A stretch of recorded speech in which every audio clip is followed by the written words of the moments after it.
Tipp Today, in association with Slattery's of Pecan, your main Peugeot dealer for over 50 years in the Premier County. Slattery'sGarage.ie.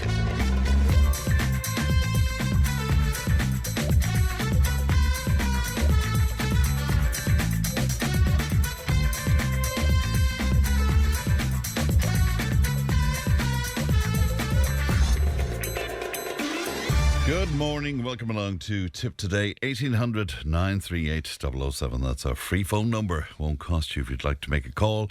And Leanne is producing today.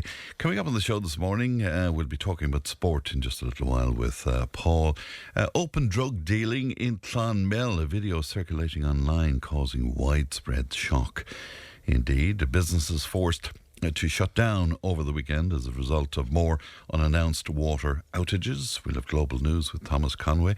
Vandalising Ireland is a best-selling book that you mightn't have heard about, and we'll talk about that to its author later. Our relationships expert, Susan O'Donoghue, is going to talk to us about men's health, and we will look back at the Tipperary Chamber Business Awards that took place on Friday evening in Nina. So all of that and much, much more on the way. You can text to WhatsApp 083 311 3311. You can email tiptoday@tippfm.com, and whatever way you might choose to make contact with us, we're always delighted to hear from you. Let's have a look at the front pages, and indeed tragedy and joy right across the front pages today. The Irish Examiner, 5 friends killed in a crash on a night out. A clear reminder how things can change dramatically on our roads in a split second. And right beside that is Parrot hat-trick, has Ireland believing again. Also on the Examiner today, Gardaí have launched a murder investigation after a fatal stabbing in Cork in the early hours of yesterday. The Irish Times, and again it's tragedy and joy. Head-on crash in Louth leaves 5 friends dead, and there's 5 pictures, and just absolutely heartbreaking. Beautiful young people with their lives ahead of them, taken as I said earlier on, in a heartbeat. And also then referencing the joy. Parrot keeps Ireland's World Cup dream alive with hat-trick and fairy tale winner. The Irish Daily Mail, very stark headline, devastating is how they describe those 5 young people killed and 3 hospitalised, of course, after the horror 2-car collision. And top of the page, our Troy wonder. Parrot hat-trick wins World Cup playoff place for Ireland. And the Irish Independent, again, it's made up of tragedy and joy. 5 die in nation's worst road tragedy for 15 years is the headline on the Independent. 5 young friends died and 3 others injured in that 2-car collision that left 1 vehicle engulfed in flames, and they're named Chloe McGee, 23, Shay Duffy, 21, Alan McCluskey, 23, Dylan Cummins, 23, and Chloe Hipson, 21, died in the crash with a Toyota Land Cruiser in Dundalk, County Louth. And the devastating incident represents the worst loss of life in a single accident in Irish roads in over 15 years. But of course it brings back, I'm sure, to many people, the great tragedy of 2023 here in Clonmel, when 4 young people lost their lives. And of course a couple of days later, little boy and his grandparents lost their lives as well in Tipperary. We'll speak to Father Michael about that in just a little while. 1800 938 007 if you have any comments to make about the front pages today. But right now it's time for sport, and I'm joined by our sports editor Paul Carroll. Good morning to you, Paul. Morning, friend. How are you? And before we talk, do you mind if I play this?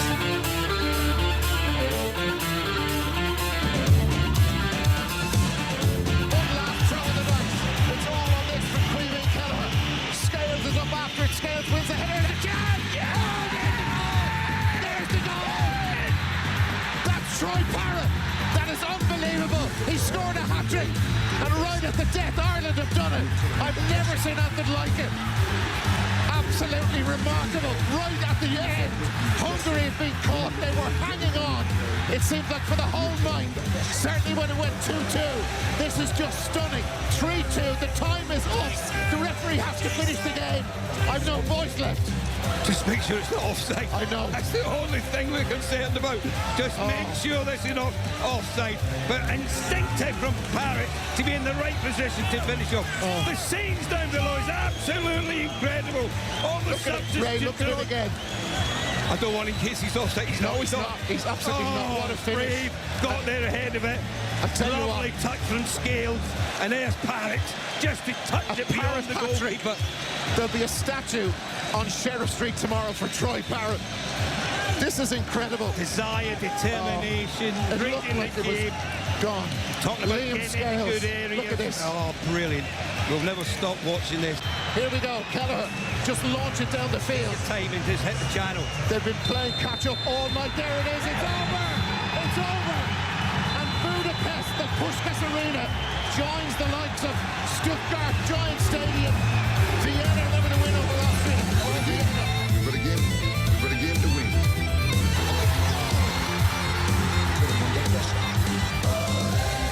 You said Thursday was the best night of your life. You've just topped that. Yeah, I'm really, really emotional right now. Sorry. The tears of joy. What a night. What a night. What a night, Paul Carroll. I'd hate to be working in a credit union at the moment. I think there will be a lot of loan applications. I would what a night though. Seriously, unbelievable, Fran, isn't it? It's like when we were speaking last Monday, I was looking ahead to what's coming this week, and I was like, oh look, hopefully next Monday we're going to be talking about looking forward to a World Cup playoff. But I was like, I'm being very optimistic there, and you know, that was the truth of it. That's where we were. We needed to beat Portugal and we needed to beat Hungary, and our form of the last decade certainly didn't indicate that we had that in us. But unbelievable. Last Thursday against Portugal, 2-0 up in the Aviva. That was an incredible game in itself. Like, that's usually what we'd be talking about, something like that. 2-0 victory. Troy Parrott with both goals. Ronaldo sent off. Like, you know, that was like a pantomime play written out and playing out in the Aviva, how that game played out. But you couldn't really write yesterday. Just incredible. 3-2 win, down 1-0 after a couple of minutes, so straight away that kind of hope is dashed a little bit. Get back into it with a Troy Parrott penalty that he took really well. Then 2-1 down again, an unbelievable goal from the Hungarian, was it Vargas, who chested it in the edge of the box and back to goal, volleyed it into the top corner. Get back into it with Troy Parrott, lovely one-on-one in, dinked it over the goalkeeper who comes rushing out, and then sure the goal, 95 plus minutes gone in the game, ball lumped forward from Caoimhín Kelleher. Liam Scales gets a nod down, and a little tiny touch from the bottom of Troy Parrott's boot to just knock it under the goalkeeper's arm and into the back of the net, and like the place erupted. We were in commentating on the Lockmore Castellini game at the time, and that had just finished a draw, so people were sitting around the stand waiting for the extra time as the teams had just gone into the dressing room, and everyone around the stand had it up on their phones and were watching, and some people's phones might have been 5-10 seconds ahead of other people's, and there was a reaction spreading across the ground in 6 Mile Bridge, and literally there was ole ole ole chants in the stand in 6 Mile Bridge. But it's funny, friend, like nothing really brings the country together more than the Ireland it's soccer team. incredible, isn't it? Yeah. You know, with all the division around the place, it's kind of it's nice to see, and probably needed in a way. That's something that can bring everyone together. And who is this guy, Troy Parrott? Because I have to confess, well, as you know, I'm not a sporty, but I wasn't really aware of him. Yeah, so he has been like touted as a big prospect for Ireland for a couple of years now. He was involved with Tottenham with Spurs when he was 16, 17. He made his debut when he was 17 against Colchester, I think it was, and that was with Maurizio Pochettino, and he got game time under Jose Mourinho with Tottenham as well. And 17 or 18-year-old Irish fella, striker, getting game time for a big Premier League club was exciting, and you were kind of thinking, geez, the sky is the limit for this fella. And then, as it happens in professional soccer, it's just not a simple game, and he didn't get game time. He was playing behind Harry Kane. He went out on loan in a couple of places in England, never really got going, didn't work for him. Then he went on a loan spell out to, I think it was Excelsior in the Netherlands, and not something you'd see an Irish player doing all too often, going to the Netherlands to play football. Got a couple of goals there, impressed so much out there that AZ Alkmaar, a bigger club in the Netherlands, decided to buy him, and he's been flying it for them for the last 12 months or so. They play a lot of games in Europe as well, so he's got great experience there in terms of the Europa League and Conference League competitions, and he's just been scoring goals and finding his form, and here he is. He's still only 22 years of age, or 23 maybe, and 5 goals in 3 days to send Ireland to a World Cup playoff. Absolutely incredible. Now, not to pour water on this in any way, but I believe we didn't play very well. Yeah, well, I haven't watched the whole game back. I just had, as we were commentating, one of a good listener, brilliant supporter of Tipperary, Nicola there in Tiptown, she had the phone in front of her watching the match while myself and Ken Hogan were commentating on the hurling. We were just nearly looking over her shoulder to see what was going on there, and me and Ken turned into a football pundit at one stage when we were trying to describe what had happened for when that goal went in. But it's just unbelievable. And we're not qualified for the playoff, I suppose, or sorry, we are qualified for a playoff. We're not qualified for the World Cup just yet. It's going to be a playoff in March. So what happens now is there's actually 16 teams in the playoff, all European nations. Ireland will be drawn to a semi-final, and if they win the semi-final, they'll be in the final, and if they win that, then they're in the World Cup. So they need to win 2 more games. A draw will take place on Thursday afternoon. Ireland are going to be in. There's 16 teams in it. They're broken up into 4 pots, so 4 groups, or 4 pots for the draw.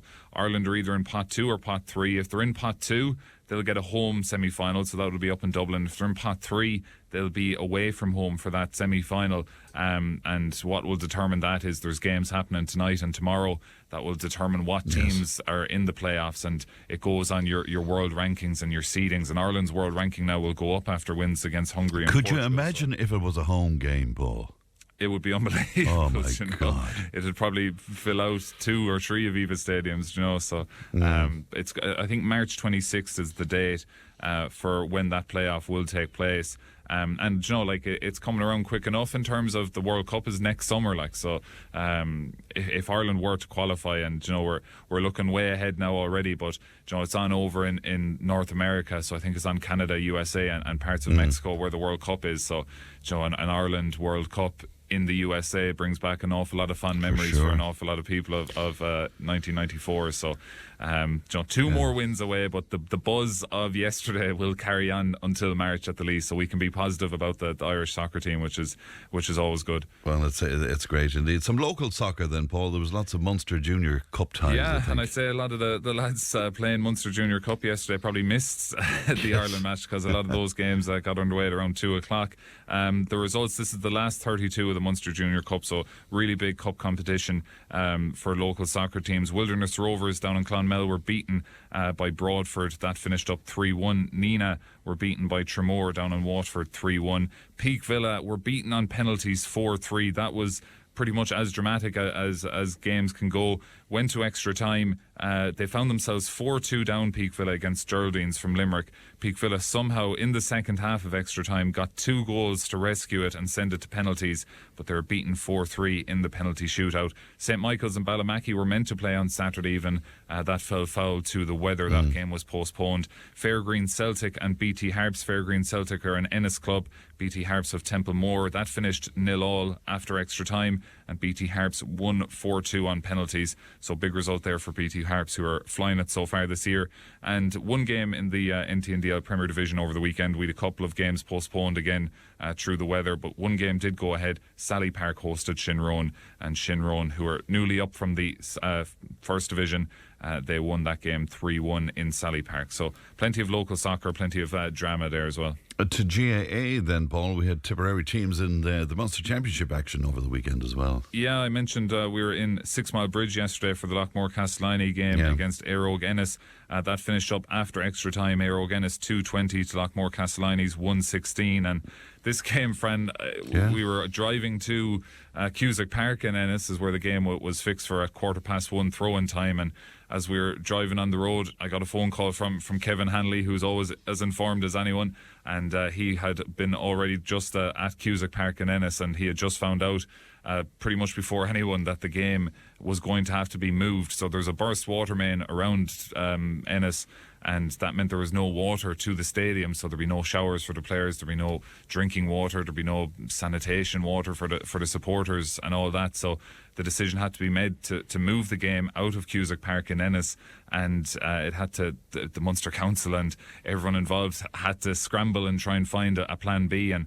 they landed on 6 Mile Bridge. And in fairness, that this was 11:45 when we kind of got word that it was moving to 6 Mile Bridge. We were on the way to Ennis, so coming from the north side of Tipperary, anyway, it's a shorter journey, so it wasn't too bad. But we were already on the road. The game had moved to a later time of 2:30, so that meant we were there at 12 o'clock pretty much. And 6 Mile Bridge, there was a camogie match happening there at the time because, of course, the plan wasn't to play the game there. So in fairness to everyone in the 6 Mile Bridge Club, they worked tirelessly for about an hour to line the field again, cut the field again, try and get it as best possible condition as they could. So the game eventually took place at 2:30, and it was a real kind of arm wrestle of a game. Lee McGrath got a goal for Lockmore just before half-time. They went in 1 point up at the half. I think it was 1-4-6 at the halfway mark. And then the second half, it kind of opened up a bit. The likes of Shane O'Donnell really got going for Éire Ennis. Of course, 2024 Hurler of the Year, himself and John McGrath. 2025 Hurler of the Year were going back and forth at one stage, going point for point. Really close game, but Danny Russell, the free taker for Éire Ennis, out on the sideline on the 65, nailed a free into injury time to send the game to extra time. It was a brilliant free, and he scored, I think, 113 or something for the day. He was absolutely brilliant. But for Lockmore, they'll be sickened. Like they missed a good few chances in the second half. They had about 8 or 9 wides in that second half, and maybe 4 in a row, and in a game that was always going to be decided by a point or two.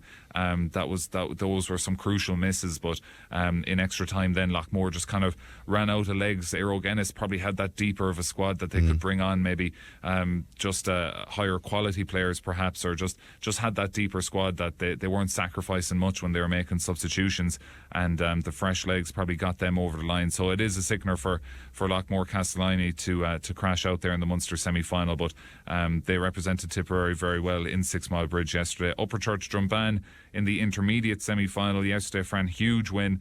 They bet Cork's Ballinhassig 2-14 to 17 points. Goals from Pat Ryan and Conor Fahy there for Upperchurch Drumban. So they go into the Munster intermediate hurling final now, and they will play at Clare's O'Callaghan Mills. That is Saturday, November 29th. Haven't seen a venue or time just yet, so keep an eye out for that. But brilliant win for Upperchurch Drumban. And Upperchurch are just, like, it's incredible how close the Tipperary Championship is. Upperchurch were pretty much knocked out of the Tipperary group stages. Last minute goal from a long range free against Ballina dropped into the back of the net. If that didn't go in, they wouldn't have gotten out of the group stage in Tipperary. Instead, it did go into the back of the net from a Gavin Ryan free, and they haven't looked back since. They've went through the Tipperary Championship, beat Carrick Swan in the final, and now they're into a Munster final. So it's small margins in sport, and Upperchurch Drumban are surely showing that this year. Elsewhere over the weekend, Fran, the junior hurling quarter-final, we'd Care 11 points, Kilrossenty 4-14, semi-final I should say.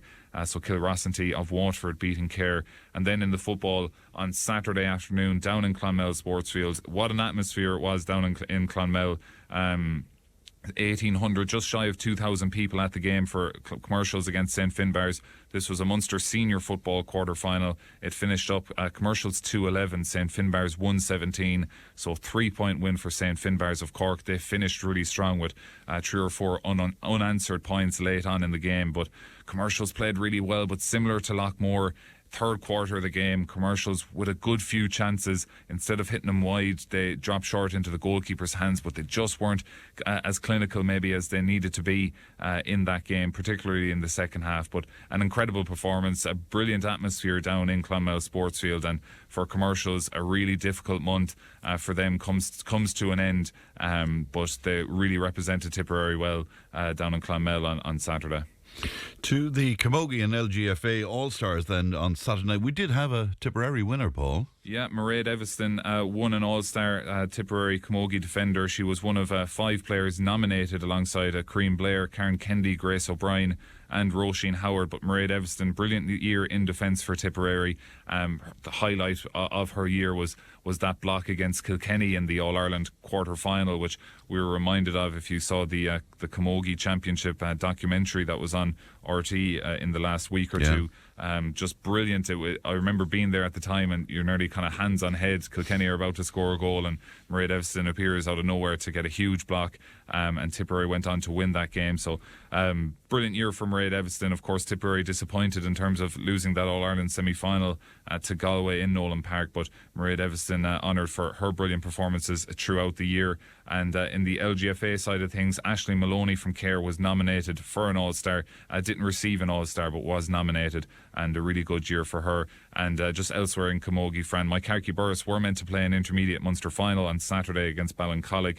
That was scheduled to take place in Mallow, but that game was postponed due to the pitch conditions and weather conditions there. So that's going to take place next weekend. To rugby then, Paul, and a good win over Australia on Saturday night. Yeah, probably overshadowed by the soccer team on Sunday. Yeah, but a brilliant win for the Ireland rugby team over Australia on Saturday night. Expected to beat Australia, but they did so in a record margin. 46-19 was the full-time score. 3 tries. The first 3 tries for Ireland was from Mac Hansen, who is an Australian native. He scored 3 tries in the first 27 minutes, and then Caelan Doris, Ryan Baird and Robbie Henshaw scored tries in the second half to see Ireland home to a 46-19 point victory. So Ireland will end their Autumn Nations series next Saturday at 20-6 in the evening against South Africa. That's a huge one. South Africa out in front as very much the best team in the world at the minute. So that's going to be a huge test for Ireland next weekend.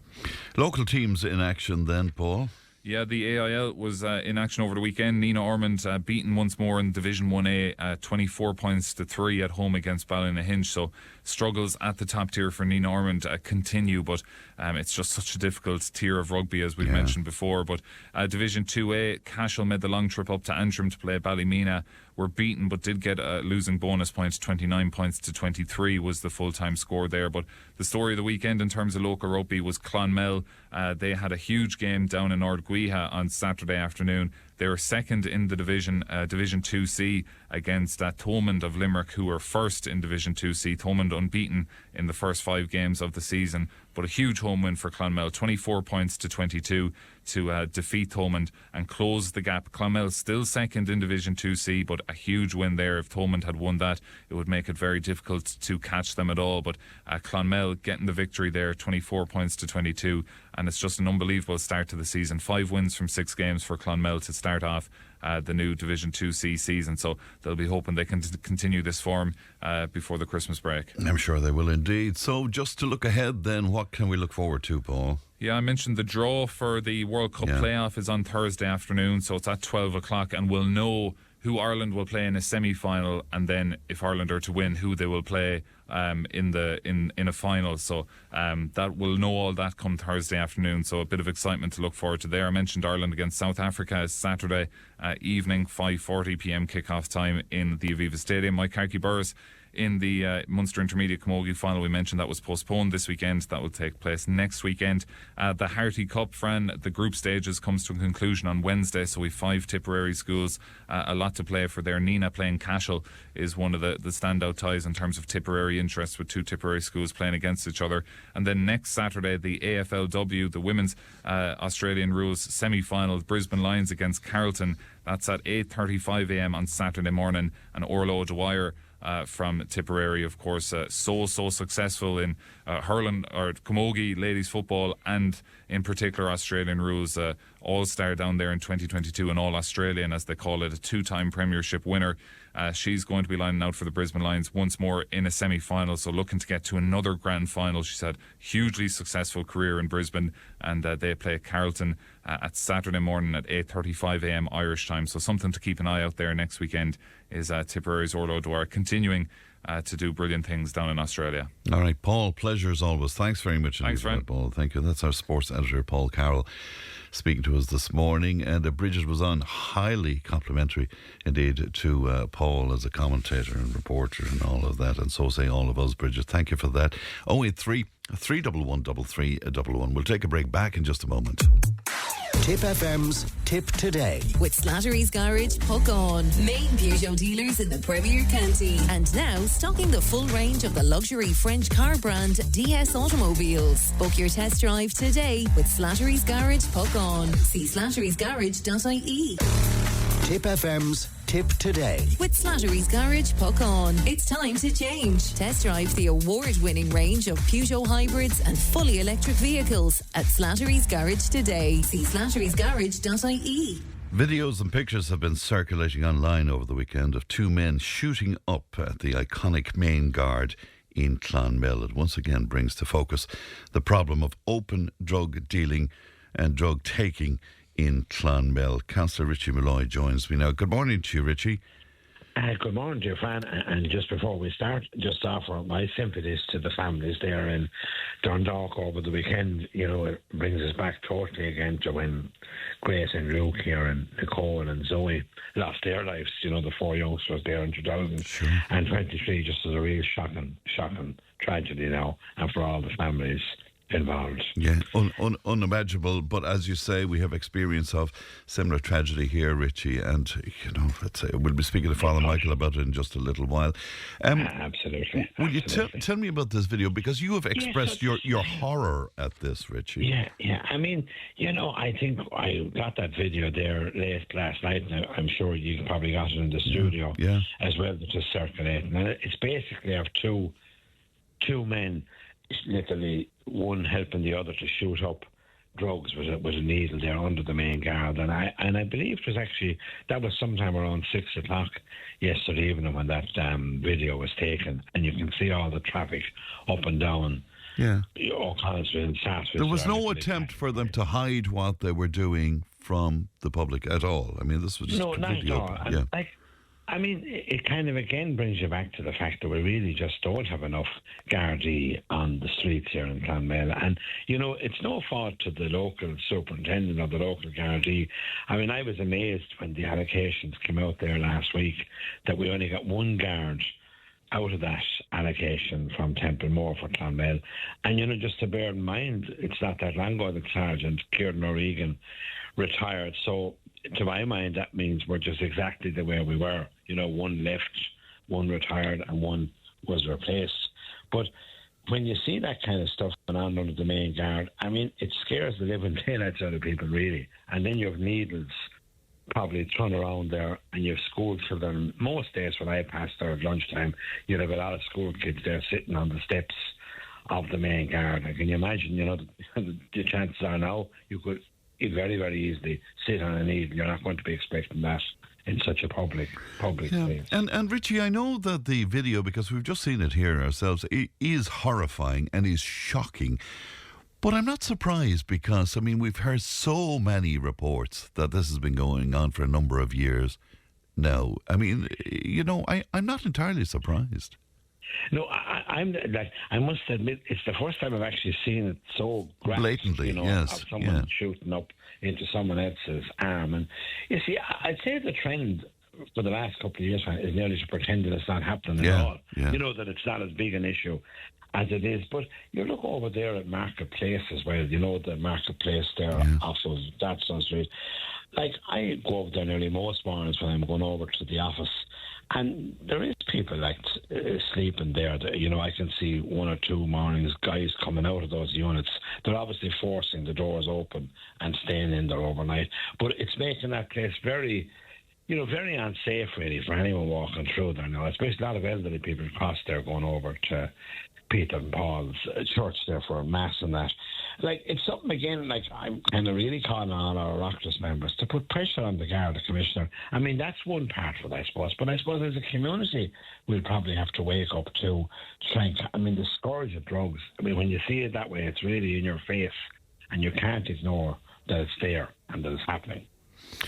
And in terms of doing something, I mean, we're blue in the face on this programme about talking about policing and the lack of policing. But as I say, I'll be talking to Father Michael about a separate subject in a few moments' time. But he came on this programme a couple of weeks ago, and I mean, he's not prone to hyperbole or anything. And he said that what he was hearing from his parishioners is they're unsafe in the town. But I also heard around that time that we were talking down the town and we were damaging the image of the town. But should we have to tell the truth, Richie? Well, you see, you hit the nail on the head. That has been the theme of council meetings back the years, that we as public reps are talking down the town and making people afraid to go shopping, or, you know, that you're putting businesses off from coming into the town. But at the end of the day, like, I think we can't keep pretending that it's not happening. And I mean, it's happening now on a daily basis, and there seems to be a lot of newer faces around town. I mean, I'm in town every day, literally now, and, you know, wherever they're all coming from. But the only way, I mean, one act that you could start is having Gardaí actually patrolling up and down the streets. You see, well, the squad car is up and down, but that's not really the same thing. I mean, years ago, the main guard in particular, you'd nearly always have one or two members of the guards standing at the main guard, and I suppose their presence alone maybe it reassured people, and I suppose it would stop all that kind of thing happening right in the town centre. That's one part of it. But I say drugs as a whole, it's trying to get these people that are selling all these drugs to higher up people. I would say a lot of the times, a lot of people that are arrested are very much at the bottom of the chain when it comes to this pushing drugs, but it's the people at the top. And you spoke how to do it, as you say. You spoke about new faces appearing in the town then and using in the town. Is that because, have we to also acknowledge, Richie, that, you know, drugs are easily available in Clonmel now? It's almost seen as a hub, if you want to get drugs. My fear is that it'll become so normalised. You see, it's like, you know, all this vaping and that, you know, you see a lot of vape shops that come on stream now. You'd often wonder, are the government mad not to ban these vape shops in the first place? Because, you know, straight away, they're very attractive. They're getting people onto that. You know, some people will tell you it gets them off cigarettes, but I think it's a slippery slope with all of that. But with the drugs, if you make it so normalised, like, are we going to be like cities that we're quite happy to walk by and see people sleeping on the streets? And you would, like, when I was younger, friend, you'd never see a homeless person on the streets, really. But in the last 2 or 3 years, it is happening, especially that marketplace now in particular. I mean, we're trying to put pressure on them as a council, the owners of that property, to some of the units in there are property secures, but a lot of the units are really just very simple boarding put up on the windows, which is easily taken down or pushed in the night time. And you're saying there's people sleeping there like they did in the old Clonmel Arms Hotel at one stage? Absolutely. I was shocked in the morning. I'd say it was just after 9 a.m. and suddenly this very tall person just suddenly came out of one of those units, you know. And I mean, you'd be talking about how a person looks undesirable. I mean, I got a fright now. No, he didn't look at me one way or the other. But at the same time, if you're an elderly person now, it certainly would scare you to see that happening. And I suppose the pressure should be, maybe the council will have to put more pressure on these owners, you know, to do something about their own property. I was going to say that to you, Richie. I mean, what is the latest on Marketplace? I mean, as councillors, are you hearing any updates on that? The only last thing I saw there a couple of months ago, they put up looking for planning permission to turn it into some kind of a shopping unit. But I feel that's only all spoof, Fran. You know, I mean, that's been said several times over. Now, the council have put on some kind of notices that whenever these things will be sold, that, you know, that dereliction tax they're talking about. But that would really want to be, if that's a small amount of money, I don't think it'll worry big developers about paying that particular charge, and they're quite willing to sit. And that creates its own type of getter-like appearance. You know, and as you say, going back to the old Clonmel Arms, that was a problem down there for a long time. that was there and it was attracting people in the night time. And even the fact that it was demolished and nothing has happened, I think it was better that it was demolished anyway.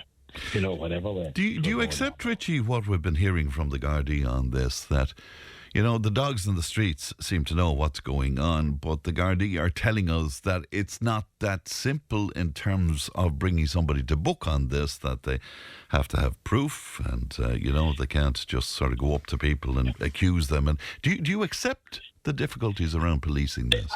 I do. I think we've gone probably over the top with the political correctness.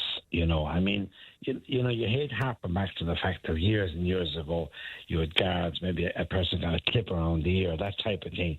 I mean, that will be totally phoned on now. So there's really no fear there. You see a lot of youngsters there now, in particular the other night again around the cinema, hanging around, and I'd say they were, hassling people really. Going into the cinema. And what can be done with these people? I would say they were all under 18 years of age. Like, that's where I'd say we as a society would have to think, have laws got to be made tougher that you can bring kids in at that age. That you're kind of not say, well, they're under 18, we can do nothing about it. But in the meantime, you're calling on our public representatives, are you, Richie? I'm going to circulate that video. Yeah, it's a video, to be honest with you. I wouldn't like to put it up on my own social media as such, but I'm going to circulate it to the five Oireachtas members. Now, perhaps they have it already, but that might give them a bit of leverage. Because I think if we don't highlight it enough, the Garda Commissioner, when he's allocating resources, is going to say, well, there's no problem down there. Nobody has spoken up. So it is important that you said in the dawn. And while needless to say, it's antisocial, there's a great sadness about it as well, is there not, Richie, to see? There is, Fran. I mean, we're coming up to the 8th of December again now. And, say when we thought it when the two of us were young, the 8th of December was such a great, terrific shopping day. People from the country came in and so on. And I kind of hate it coming on as a public rep saying that now I feel you're almost, that your safety has to be an issue now. Because if you have this amount of drug dealing going on, it's going to start, like petty theft is going to be on the increase. And sometimes people don't report theft, they feel, what's the point? But I'd say again to people this morning, it's so important to report it, because that's what the superintendent will need if he's looking for resources. He's got to show that these crimes are there. Say someone breaks the car window, something small. All right. Richie, thank you for your time this morning, Richie. Thanks very much indeed, and good morning to you. And this is Councillor Richie Malloy speaking to us there. Back in just a moment. Tipp FM's Tipp Today. With Slattery's Garage, puck on. It's time to change. Test drive the award-winning range of Peugeot hybrids and fully electric vehicles at Slattery's Garage today. See slatterysgarage.ie. If it matters to you, it matters to us. Call Tipp Today on 1-800-938-007. Tributes are being paid to the 5 young people who lost their lives in that horror crash in Dundalk, tragedy that has shocked the whole country. Father Michael Toomey of the parish pastoral area of St. Carlos Acutis joins me now. Good morning to you, Father Michael. Morning, Fran. How are you today? And good to talk to you today. I'm sure it takes you and many of us back to August of 2023 when we lost Grace, Zoe, Nicole and Luke, and a couple of days later little Tom O'Reilly and his grandparents as well. I'm sure it brings you back there, Michael. It does, Fran, and firstly my sincere condolences to the family of the 5 people who have tragically lost their lives, and thoughts for the 3 others who've been injured, and the emergency services who had to deal with such a horrendous tragedy yesterday. Yeah, when I heard the news yesterday morning early, my thoughts immediately went back to our time, sadly, when we've had many tragedies in Clonmel, particularly in August of 23, because we've gone through it. I know what the families are going to go through now. In these days, weeks and months and even years ahead, and the emergency services who are involved. And I just remember at the time, I got a call from the people in Creasler after their tragedy to say they were thinking of us. And I think we just need to, as a community in Ireland, just to put our arms around County Louth and say, look, we are so sorry, we'll stand with you and we'll support you in our prayers in any way we can. It's just horrendous. Can you just give us an indication about the time? I mean, there's the initial shock. I mean, I can't imagine what it's like for the family, but for a whole community, there's that initial shock, is there not, Father Michael? There's shock and then there's disbelief. And what will normally happen is they say, well, I only spoke to this person or I only saw them this day or anything. I know I don't have the full details here, obviously, but I know one of them was a teacher, so obviously the students will need supporting as well.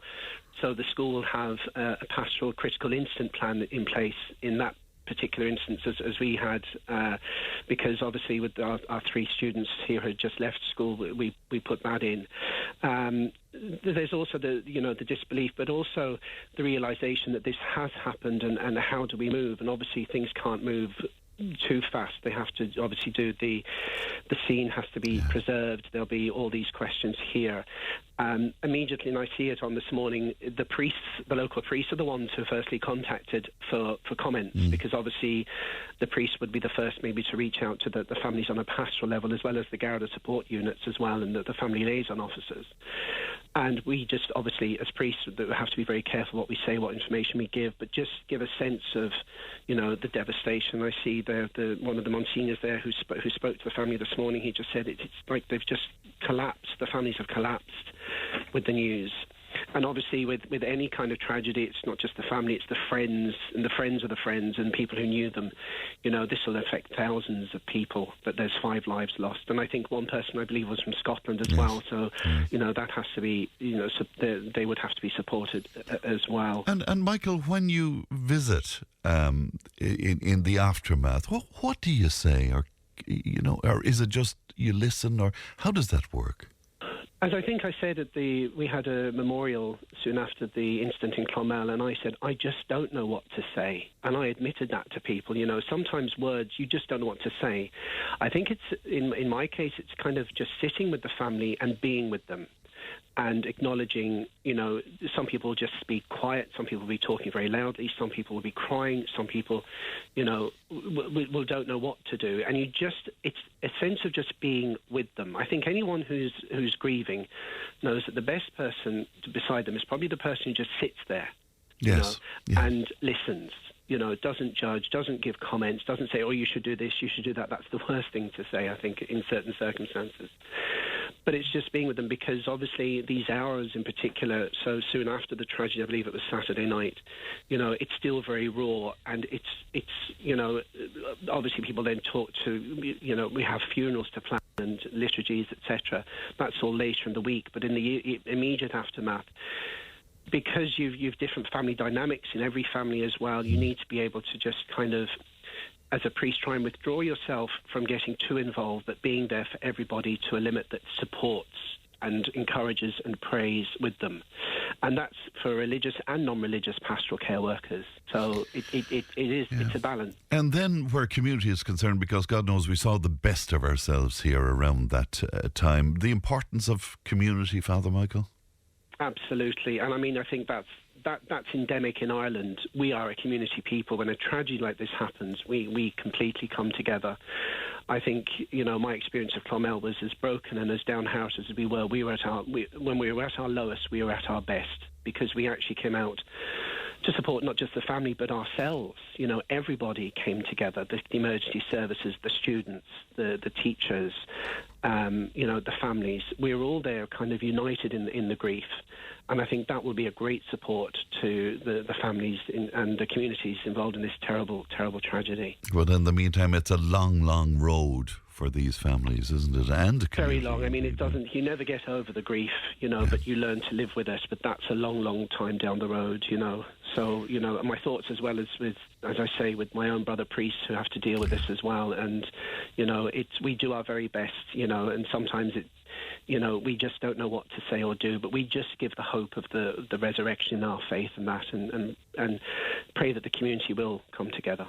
Well, I've said it to you in the past. I don't know how you do it. I don't know how you do it, but it's prayer and support of family, Fran. I had my own bereavement last week. A cousin of mine died, and my family really very much support me and help me, to do my mission and my ministry very much, and my parishioners who are very good to me as well.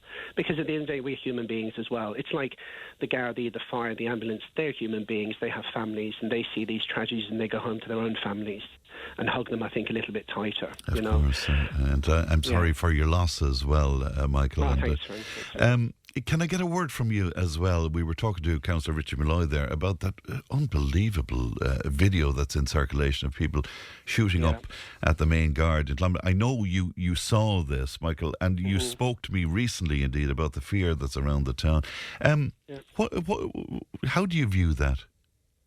Well, it's an everyday occurrence, Fran. I mean, now it's been videoed. I mean, it's like, I don't like to say this to you, Fran, but I told you so. Yeah, I know. I'm only highlighting it. Now, can I just say, I love Clonmel. My parents are from Clonmel. I'm here over 30 years. This is my town. I absolutely love it. There are so many good things happening. There's so many positive things. There's so many groups. And as I mentioned, the community of Clonmel, which came together, they're all the positives. The negatives, unfortunately, are, as I think Richie just said, the scourge of drugs. And I'm not blaming the people themselves who are drug addicts. They need help themselves. But it is a lack of resources on the Gardaí. And can I also say, Fran, the Gardaí do a fantastic job in a very, very difficult situation at the moment, with the lack of resources, with the lack of numbers, with the lack of respect that they get, But it is a commonplace. It is kind of dangerous to walk around. Since I've spoken to you, Fran, I was walking down the town the other day. Someone was coming out of a shop with about 6 or 7 different bottles of deodorant stuck in various places on them, putting them into a bag and going into another shop. I just let the manager know, look, that person was just next door. And they say, we know and we can't do anything about it. They are kind of at the end of their tether as well. So this is shoplifting. This is stealing from the shop, obviously. Yeah. So from the shop, yeah. I'm assuming they stole them from the shop, because where they had them, I won't even tell you where they were pulling them out from. But, the video I saw the other day, sadly it's happening, and it was actually Saturday night, Saturday evening. It was quite busy down the town. I think Councillor Ritchie made a very valid point. Where are these needles? Are they out on these steps? Where are the children? We've heard of these in the States and everything, but this is happening on the main streets in Clonmel. It's happening around the place. Now, I do know, for example, last week as well, there was an announcement that all the Gardaí that were passing out, 2 have come into our division, 1 to Tipperary area, 1 to Clare, and that 1 is coming to Clonmel. That's 1 extra guard. And I do know, in fairness, I think Michael Murphy, TD, he did raise it in the door last week and say, look, what's going on here. He's highlighted that. So they are doing their best, and obviously the resources aren't there.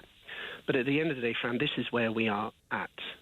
People are scared to go around the town. People are not happy with what's going on. It's a communal thing that's happening probably up and down the country. Richie Malloy made a very valid point, Marketplace. I was on to you a couple of years ago, Fran, and I came to you as a last resort. There was a very dangerous situation in Marketplace where there was glass sticking out, and if a child went through it, we would have had a different horror story. Only then did something happen. The people who own these properties need to really be challenged as well. It's just, the whole town is just so, it's heartbreaking to see our beautiful, strong town and our strong community be treated like this. And, that's what we have to deal with at the moment. All right, Father Michael, we appreciate your time this morning. Thank you and good morning to you. Thanks, Fran, and thoughts and prayers again with everyone involved, and thanks for your time.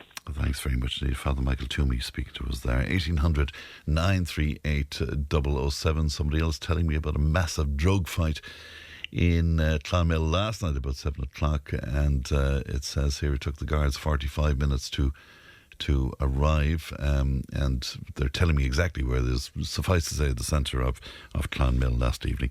News and information's on the way. Tipp FM's Tipp Today. With Slattery's Garage, Puck On. Main Peugeot dealers in the Premier County. And now stocking the full range of the luxury French car brand DS Automobiles. Book your test drive today with Slattery's Garage, Puck On. See slatterysgarage.ie. Tipp FM's Tipp Today. With Slattery's Garage, Puck On. Over half a century driving the people of Tipperary and surrounding areas with quality, reliable and economical vehicles, new and used. Call the sales team today to discuss your next car or van on 067 24 111. You're being a Paul. That's our own Paul Carroll there, live from our Tipp FM studio on Pearse Street in Nina. Good morning, Fran. One of our listeners says this drug dealing and taking is nothing new to Clonmel, and having the Gardaí walking up and down O'Connell Street might make our town look better, but it's only papering over the cracks again. This is something that Matthew McGrath has been saying for years, and it was just swept aside. And now that it's on social media, makes it a problem, more of an eyesore for the town. We need a better solution than just hunt them off the main street and out of sight. But what can we do, or who can we write to asking for help before this beautiful historic town is completely destroyed? Love the show, Fran. Keep up the great work, says that listener. We're also hearing from another listener this morning who thinks that it's not just an issue of Garda numbers. Any Garda will tell you that the new division is not working. There was always a superintendent in Clonmel, Care, Tipperary Town, Thurles and Nina. Now there's not. Rank will probably say it's working. They won't want to speak out against their superiors, but it's not working, says one of our listeners. Now, continuing with stories from Clonmel, there was huge disruption of business in Clonmel over the weekend, with water outages forcing the closure of a number of businesses on Saturday. Now, once again, these disruptions were unannounced, leaving many outlets with no other option than to close their doors on what is a vital business day for them. Local businessman Michael Maher joins me now. Good morning to you, Michael. Morning, Fran, and thanks for having me on. You're very welcome. Good to talk to you today. You said to us in a piece of correspondence, Michael, that you're disgusted with the way businesses are being treated.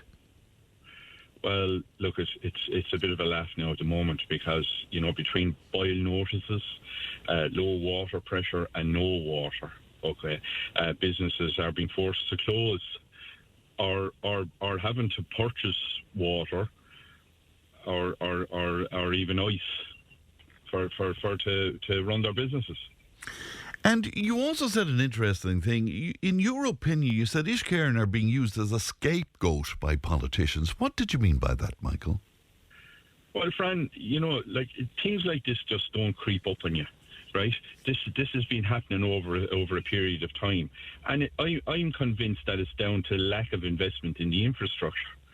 Now, that investment should have been taking place before Ishcairn took it over and continuing during their tenureship now. But it was the councillors and the planners and everything like that didn't allow and put aside enough money for the investment in the water infrastructure. You gave us a list of some of the issues for small businesses. You mentioned there yourself buying ice, but you also add things like buying water for customers, having to store water to flush toilets, closing business, no income, but you still must pay the staff, no advance planning, notices of disruption are confusing and not specific, loss of earnings, unable to wash and prepare food with tap water. It's all rather damning, Michael. Well, it is, and that's the reality of trying to do business in this environment. And, you know, you go back, Fran, there was a lot of talk there some years ago, and in fairness to the manager in the Park Hotel, William Burke, he kind of spearheaded a group to try and speak to Ishcairn and try and get some more updates and better planning in relation to the whole water infrastructure. But what I feel as well happens is that we reach a point where business people are busy. They're trying to keep their businesses going. They don't have the time and effort to keep following up with all of these issues. And what you get after a period of time is that you just get inertia. People just get fed up of it. And that's where we are now. But Michael, we're crying out for businesses like your businesses to come into the centre of towns like Clonmel and the other towns around the county. We're crying out for that. But are you saying we're not making it easy? No, we're not making it easy. And you can see that. Like, there's going to be a serious sea change in the retail sector going forward. You know, like people are talking about the town centre and everything like that, and footfall is down. Well, shops will close because it's too expensive to do business, and the infrastructure, like water, is not there.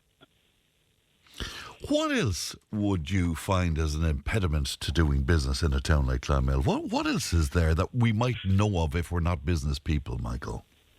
I think whole area of bureaucracy and the amount of red tape that has been introduced in recent years is a serious burden on small businesses.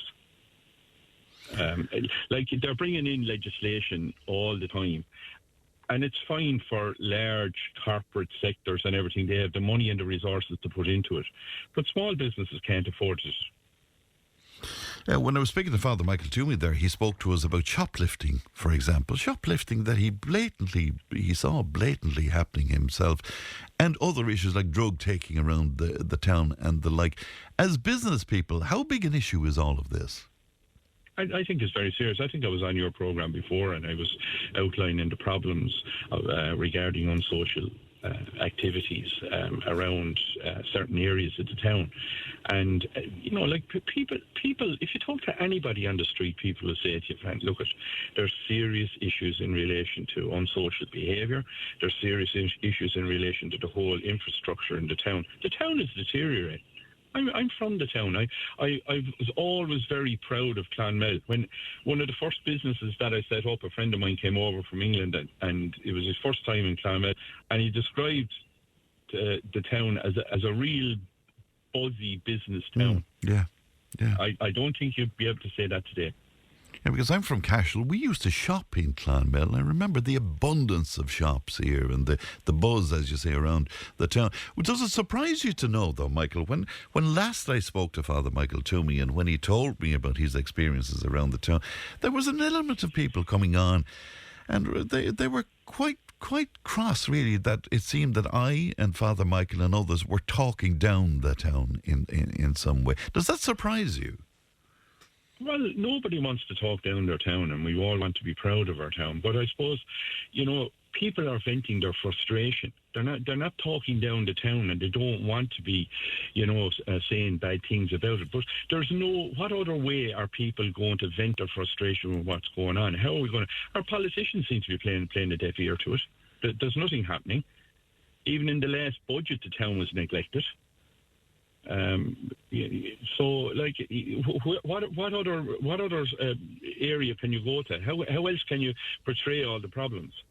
Well, I know that Deputies Michael Murphy and Matthew McGrath have brought up issues in the Dáil quite a lot, particularly recently. But again, do we see anything from that? I don't see anything coming back from it. I think one of the biggest things as well that happened to us in recent years is the loss of the borough council. Yeah, we don't have a proper management system for the town. So I don't know where people go with problems now, but the problems are getting worse, Fran. Everybody is saying it, and you're hearing it on your shows all the time. Yeah, all the time. So there it is. Yeah, it's interesting that you make that point, Michael, because one of our listeners is saying, who do you write to? Who do you contact? Who has influence over this? And you can understand why not just business people, but ordinary people are frustrated. Yeah. Like I experienced, no water at home as well. So that I can understand from the point of view of the normal people living at home, what they're encountering as well. But when you're trying to run a business and margins are tight at the moment, everybody are saying in the hospitality and retail sector that margins are gone so tight. And now you're putting another cost burden on them by not providing water and interfering with their hours of operation. Do you ever get so frustrated, business-wise, Michael, that you say, look, it's just not worth it? It's just not worth it. I would say that an awful lot of people are getting to that stage. And you can see it in the next generation coming up, Frank. You can see long-established family-run businesses, right, closing in town because their families have seen what their parents have gone through and they're gone into different areas, got educated and went into different professions. Yeah. And when they're offered the family business, they're running a mile from it. Yeah, they don't want it. Yeah. Because they've seen they've seen the way the difficulties have evolved over the years, I suppose. Yeah, exactly. And they want, I suppose, more time off. They don't want all the pressures associated with it. And they're not taking it on board. A friend of mine told me recently, he brought in the family and said, what am I going to do with the business? And the response was, sell it. Wow. Wow. So, and that must be devastating for somebody who's carrying on a business for a generation or whatever. Before I let you go, Michael, we tend to have the ear of some of our politicians on the programme. Sometimes they're listening into it. What do you say to them, Michael? Stop playing politics and deal with the problems. Simple as that. That's what I think. Just deal Simple with as it. that. Get together, sit around the table. This is Clonmel. You know, you have other agendas, I understand that, but we have a problem in Clonmel. You're the people that we elected, both the TDs and the local councillors. We elected them to do something, and don't be playing politics with it, because it's to the detriment of the town. Michael, thank you for your time this morning, and we wish you well. Thanks very much indeed. Local businessman Michael Maher speaking to us there. Deirdre was on to us. She said, I hate the fact that Clonmel is just being abandoned to drug dealing and antisocial behaviour. I used to love going to town on a Saturday at 11 o'clock to meet my sister. We'd go around the many shops that used to be there, have lunch out together. We don't want to spend time in town anymore because the town feels empty and soulless. It's full of vape shops, barbers, coffee shops and charity shops. Lots boarded up, just people dropping in to collect what they need and leave. No meeting up in the pubs as we used to. Open drug dealing is a big problem too, and it's very sad to see our young people caught up in all of this. Tip FM's Tip Today. With Slattery's Garage, puck on. It's time to change. Test drive the award-winning range of Peugeot hybrids and fully electric vehicles at Slattery's Garage today. See slatterysgarage.ie. Tip FM's Tip Today. With Slattery's Garage, puck on. Main Peugeot dealers in the Premier County. And now stocking the full range of the luxury French car brand DS Automobiles. Book your test drive today with Slattery's Garage, puck on. See slatterysgarage.ie. In the Irish Times today, Gordon Manning says there are no words, only joy, unbridled joy. The miracle of Budapest. Where were you when Troy Parrott completed his 3 glorious mysteries? Well, Donncha from Drummondere was in Budapest, and he joins me now. Good morning to you, Donncha. Good morning, Fran. And great to talk to you. Are you just back? Yeah, I had a flight this morning at 6 a.m. Incredible. So I would an early flight. I would imagine you were partying last night, were you? I had a few, but I didn't go too mad. Good. Tell me about the experience of being in the stadium yesterday. What was that like? Oh, it was brilliant. And I suppose before the game, we were optimistic, but kind of, I suppose after 13 years of following Ireland around Europe, you have a bit of realism as well. Yeah. But then when that goal went in at the end, it was just screaming, crying, hugging. Every sort of emotion was released. Now, I understand there was about 3,000 Irish there. Were you all in the one area of the stadium? Yeah. We were all behind the goal, so we're actually at the opposite end to where the goal was scored. Right. But we still you could see it was perfect. You could see it perfectly. It was just right in front of us. You know, it was. And when he kicked, I suppose once I beg your pardon. When he kicked that final goal, did the whole place just kind of go crazy? Oh, it was just pretty much just running around, screaming and hugging. And I suppose then you're looking to see is VAR going to ruin it with an offside, but no, it was just brilliant. Incredible, yeah. And I mean, since Thursday, what a week it's been for. I mean, nobody would have predicted this. No, you would have got some odds in it. Yeah. If you were a betting man, it might have paid for the trip, but yeah, I don't think anyone believed. I like there was optimism before the match, but once they got the early goal, you kind of felt this is the same as usual, you know. Yeah. Kind of hopes dashed and all of that. Yeah, exactly. Yeah. And were you there for the Portugal game? I was, yeah. That must have been. What will you describe that to me? Particularly when Ronaldo was sent off. That must have been unbelievable, was it? It was shocking, really. It took, I suppose, a bit like last night. It took you a while to actually realise that it actually happened. You know. Yeah.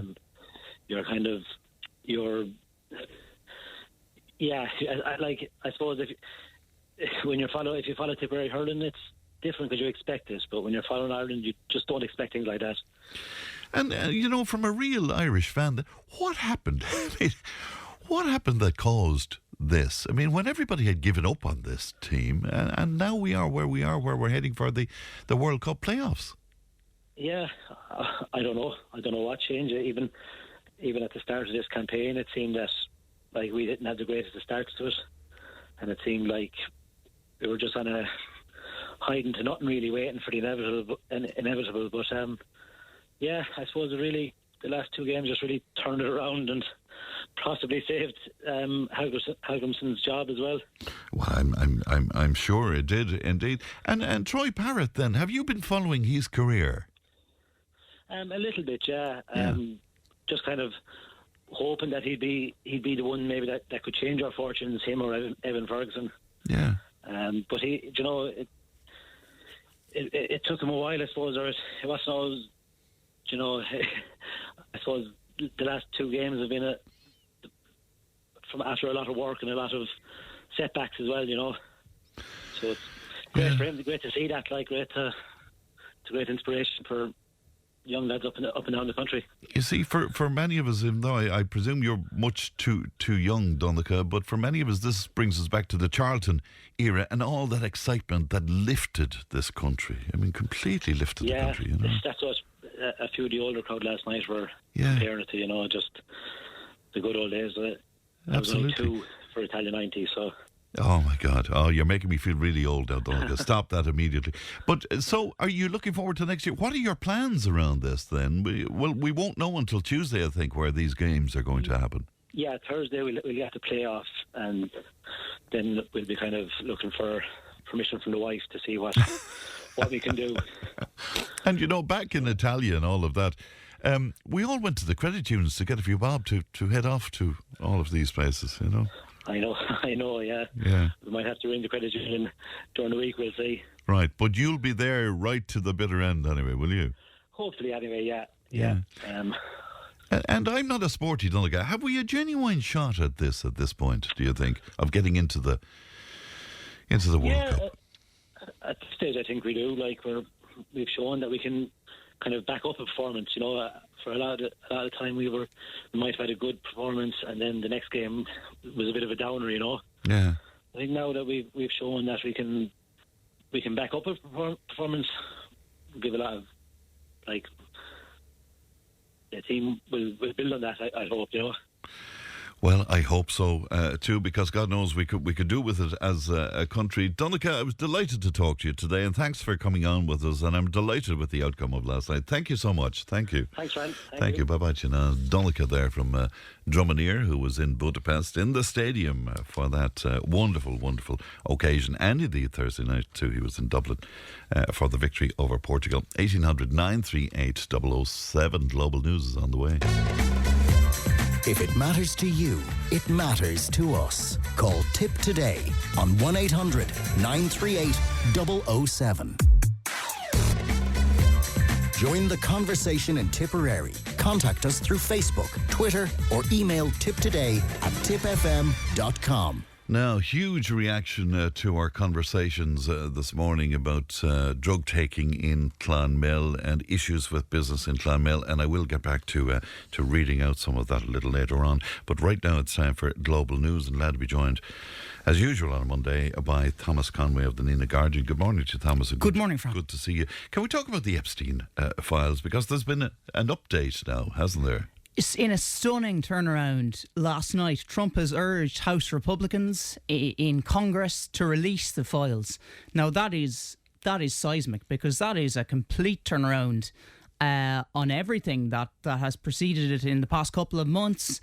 Obviously, Trump campaigned on the promise that he would release the Epstein files. He held that over Democrats. And then the tables turned, and the Democrats started using it against him because he persistently kind of refused to release them. There was all sorts of speculation about names, etc., etc. And now he has urged House Republicans to pass it. So there will be a vote on Tuesday. It will obviously pass the House. There was a major petition last week. It got the 218 signatures to trigger a House vote. It will then move on to the Senate. Now, it needs 60 members of the 100-member Senate to pass. and then it will go to the president's desk for Donald Trump to sign it. Presumably, he has nothing to hide. That's what he suggests. If he's going to release them. Yeah, it's interesting. Now, it's important to point out as well that a whole bunch of Republican, the real MAGA people, they want this to happen, don't they? And this has been a real calling card for them. I mean, Trump on Friday night had this huge falling out with one of his key allies, Georgia Congresswoman Marjorie Taylor Greene. Now, she is the beating heart of the MAGA movement. Real America first ideological stance. She's actually been, there has been a growing fracture between her and Trump. She's been very outspoken on Gaza, has called out the suffering that has been happening in Gaza and on other aspects of American foreign policy, would be very much reluctant in terms of American intervention in foreign conflicts. But she has called consistently for the Epstein files to be released, and for the right reasons, because there are women victims at the heart of this, and she has put the focus on them. And she fell out with Trump on Friday night. Trump, in his usual kind of exaggerated tone, called her a traitor. So that has signalled a rift between him and her. But he's obviously come under sufficient pressure in the past few days to urge Republicans to pass this vote. Yeah, will you take us back? Because, people could be forgiven for not maybe understanding this completely. The Epstein files, would you just give us the... Yeah, and a health warning around this. Some of the details are quite explicit, and it's not nice. But essentially, Jeffrey Epstein was this renowned financier, operated from Palm Beach, where Donald Trump has his residence, Mar-a-Lago, operated in very high circles. And it emerged that he had essentially been trafficking minors. He became a convicted sex offender, trafficking young girls, young female girls and young women, and using them for sex crimes. So this emerged in kind of the early 2000s. He was convicted. There was a later conviction, I think, in around 2012. He ended up in prison. And in 2019, he apparently took his own life in prison. And of course, there's all sort of conspiracy around that death as well. His girlfriend then, Ghislaine Maxwell? Ghislaine Maxwell was heavily involved. She is serving 20 years in prison for helping in the sex trafficking of minors. There's been all sorts of controversy around her.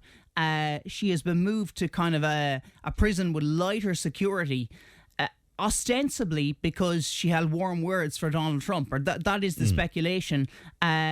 She's been interviewed by Trump's senior attorney Todd Blanche, and she has been moved to this penitentiary. And, Thomas, was there talk at some stage that Trump might pardon her? Yeah, that was speculated. Now that would that would be a huge moment were he to do that. But he pardoned some of the January 6th rioters. He has done things like that and before. I suspect he won't now if the files are going to be released. She, as I say, had nothing but warm words for him. Important to say as well that one of the core victims at the heart of this was a woman called Virginia Giuffre. Now, Virginia Giuffre died by suicide earlier this year. She released a memoir. She was one of the women trafficked by Jeffrey Epstein. She was the woman in the picture with Prince Andrew. And that controversy erupted as a result of that. Again, she mentioned that Trump was not liable. She didn't have warm words for him, but she said he was an innocent man, essentially. So Trump, there has been no evidence to date to suggest that Trump was involved in these sex crimes. Even though they were friends. Even though they were close friends. Trump maintains that he fell out with Epstein, that he noticed that he was a creep, or he identified that, and those are his words, that what he was doing was wrong, and fell out with him. There's been speculation, was there a property deal, and did they fall out over that? So all kinds of theories around it. And so many names then bandied around of people involved in Epstein's circle. Some of the biggest names in the world. Bill Clinton, Larry Hoffman, Michael Jackson, Larry Hoffman, the founder of LinkedIn, all sorts of names. Michael Jackson, indeed, obviously, who died in 2011. So that, I think, just emphasises that Epstein was operating at the highest echelon of society. He had access to the highest people. Steve Bannon, one of the architects of Trump's 2016 campaign, was another one. Now, important to note that just because someone is associated with Epstein doesn't mean that they are guilty. And a name can be in the files. Trump's name, he has acknowledged, is mentioned several times. But that's not really an indication of guilt. No. And there have been other names that have been mentioned as well, and they may not necessarily be guilty. But this tranche of documents that is apparently going to be released now. But Thomas, as with any of the previous releases of information, will it not be an anticlimax, and will we see a lot of redacted stuff and maybe limited access still? And I would imagine so, because the FBI has said it could release non-classified material. Now, what does that mean? I mean, if there's stuff that they want to hide, they can probably hide it still. What is the definition of classified here? Now, there is certainly a swell of support amongst Republicans and obviously now amongst Democrats to release this. And there have been, Marjorie Taylor Greene isn't the only vocal proponent. There was another woman, Lauren Boebert, who suffered sexual and domestic abuse, who very bravely came out and said, listen, we need to trigger this vote. And I think myself, reading the tea leaves politically, I think Republicans here are kind of looking beyond Trump, looking to 2028, 2030, and looking at their political futures and saying, well, we need to retain the MAGA faithful. Yes. And we need to... cleaning the slate, I suppose. Indeed. Where this is concerned. There's all sorts of other conspiracies, of course, that Epstein was involved with the Israelis. And there was blackmail involved with some of these high-powered people. And, of course, QAnon, which is the infamous... Lots of people will have heard of QAnon. What it essentially is that there was a cabal of individuals, paedophiles, child molesting individuals at the heart of the US political establishment, at the heart of US government, which is it seems like a wild and a crazy conspiracy theory, and I suppose it's been debunked to a certain extent, but you just don't know what is going on. And Epstein was clearly a very, very bad man. I mean, some of the crimes, he had his island and obviously trafficked women and girls there. Egregious, totally unacceptable crimes for which he was ultimately persecuted. But of course, I'll bring us back to the suicide in 2019. All sorts of theories flowing around that. Was it a suicide? Was he murdered? Was he murdered to hide the information? All right, well, we can just wait and see. Let us move to Spain. I can't believe it's only 50 years since Spain had a dictator. Indeed. 50 years since the death of Franco in 1975. Yeah. And I suppose, the long and the short of it is Spain is a better place since its transition to democracy. Particularly in the past couple of years anyway, its economy has been nearly the envy of Europe. It has been doing well. Now, it's not without its problems, but certainly it's a different country. It's a far more inclusive, diverse and tolerant society than the Franco era, than the dictatorship era. But similar to ourselves, housing, immigration. Yeah, housing, immigration. 20% of the population is made up of immigrants. Now, a lot of them would integrate quite quickly because they're from Latin America, they're Spanish speaking, have their ancestors from Spain. But there is a growing sense of disgruntlement or annoyance with maybe the amount of immigrants taking housing is a major problem in Spain, very similar to here. It's on a different scale, obviously, because the population is higher, but it certainly is a problem. The current Spanish Prime Minister, Pedro Sanchez, a lot of people will be familiar with him, and a lot of people will be familiar with the Spaniards' stance on Gaza. Like us, they went and they recognised a Palestinian state quite early on in the conflict in Gaza. And developed a rapport, I suppose, with the Irish government. But Spain, so Spain is quite a tolerant society, quite a diverse society, and Sanchez is at the heart of a socialist government. So it's a centre-left government. That's where they stand ideologically.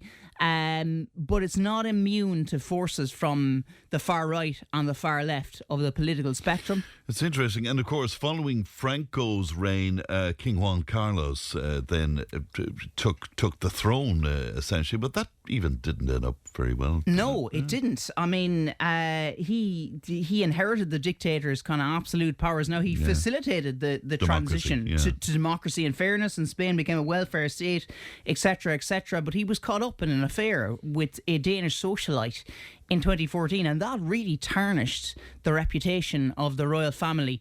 Now, the current king, King Felipe, has, in fairness to him, has restored its image to a certain extent. It's not unlike the British royal family, where you have one member who has kind of tarnished it. Now, I don't think the royals in Spain are as universally renowned or as globally renowned as the UK royal family. Yes. But certainly that has been an issue for them. Young people are also feeling the pinch in the country. I mentioned the crisis of affordability, cost of living, inflation pressures, but also the housing situation. And that is driving people towards both the far left. There is a party called Podemos who emerged kind of in the wake of the financial crisis of 2008 to 2011, and Spain, like Ireland, was hit quite hard by that. And then there's kind of an emergent far-right populist force called Vox, which would have all the hallmarks of the typical European far-right party. Hawkish on immigration, loud and outspoken. And how are they doing? Relatively well in the polls, but at the same time, you look to the latest general election, or the most recent general election, 2023, and the establishment parties, that's the Popular Party, which would be centre-right, and the Socialists of Sanchez, centre-left, they garnered about 65% of the vote. So essentially 2/3 of the vote. So there is still voters still veer towards the establishment when they go to the ballot box. But certainly opinion polls at the moment have Sanchez in difficulty. He faced a kind of scandal over his wife. There was an alleged kind of corruption probe around them. So things have not all been rosy for him. Now, he's quite a principled leader. He has impressed me on the world stage, certainly. But he has a lot of problems. I'll mention separatism as well.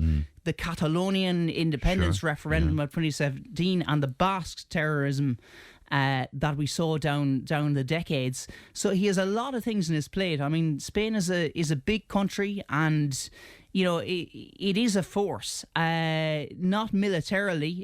It has been reluctant to spend militarily, but it is an economic force in Europe, and that cannot be disputed.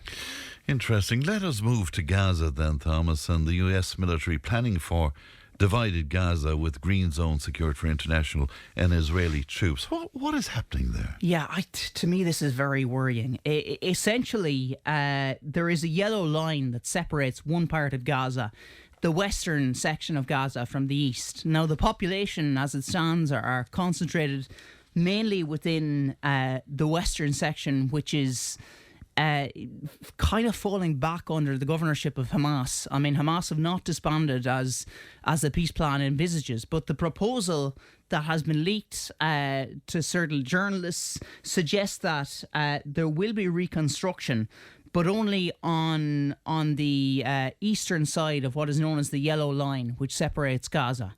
And that's on the Israeli side of if people can envisage a map of Gaza, which I have in front of me, Gaza City and Deir al-Balah and Khan Yunis and the population centres are towards the coast. And then towards the Israeli part, you have a less populated area, but reconstruction will occur in that part, and only that part until Hamas disbands and hands over its weapons.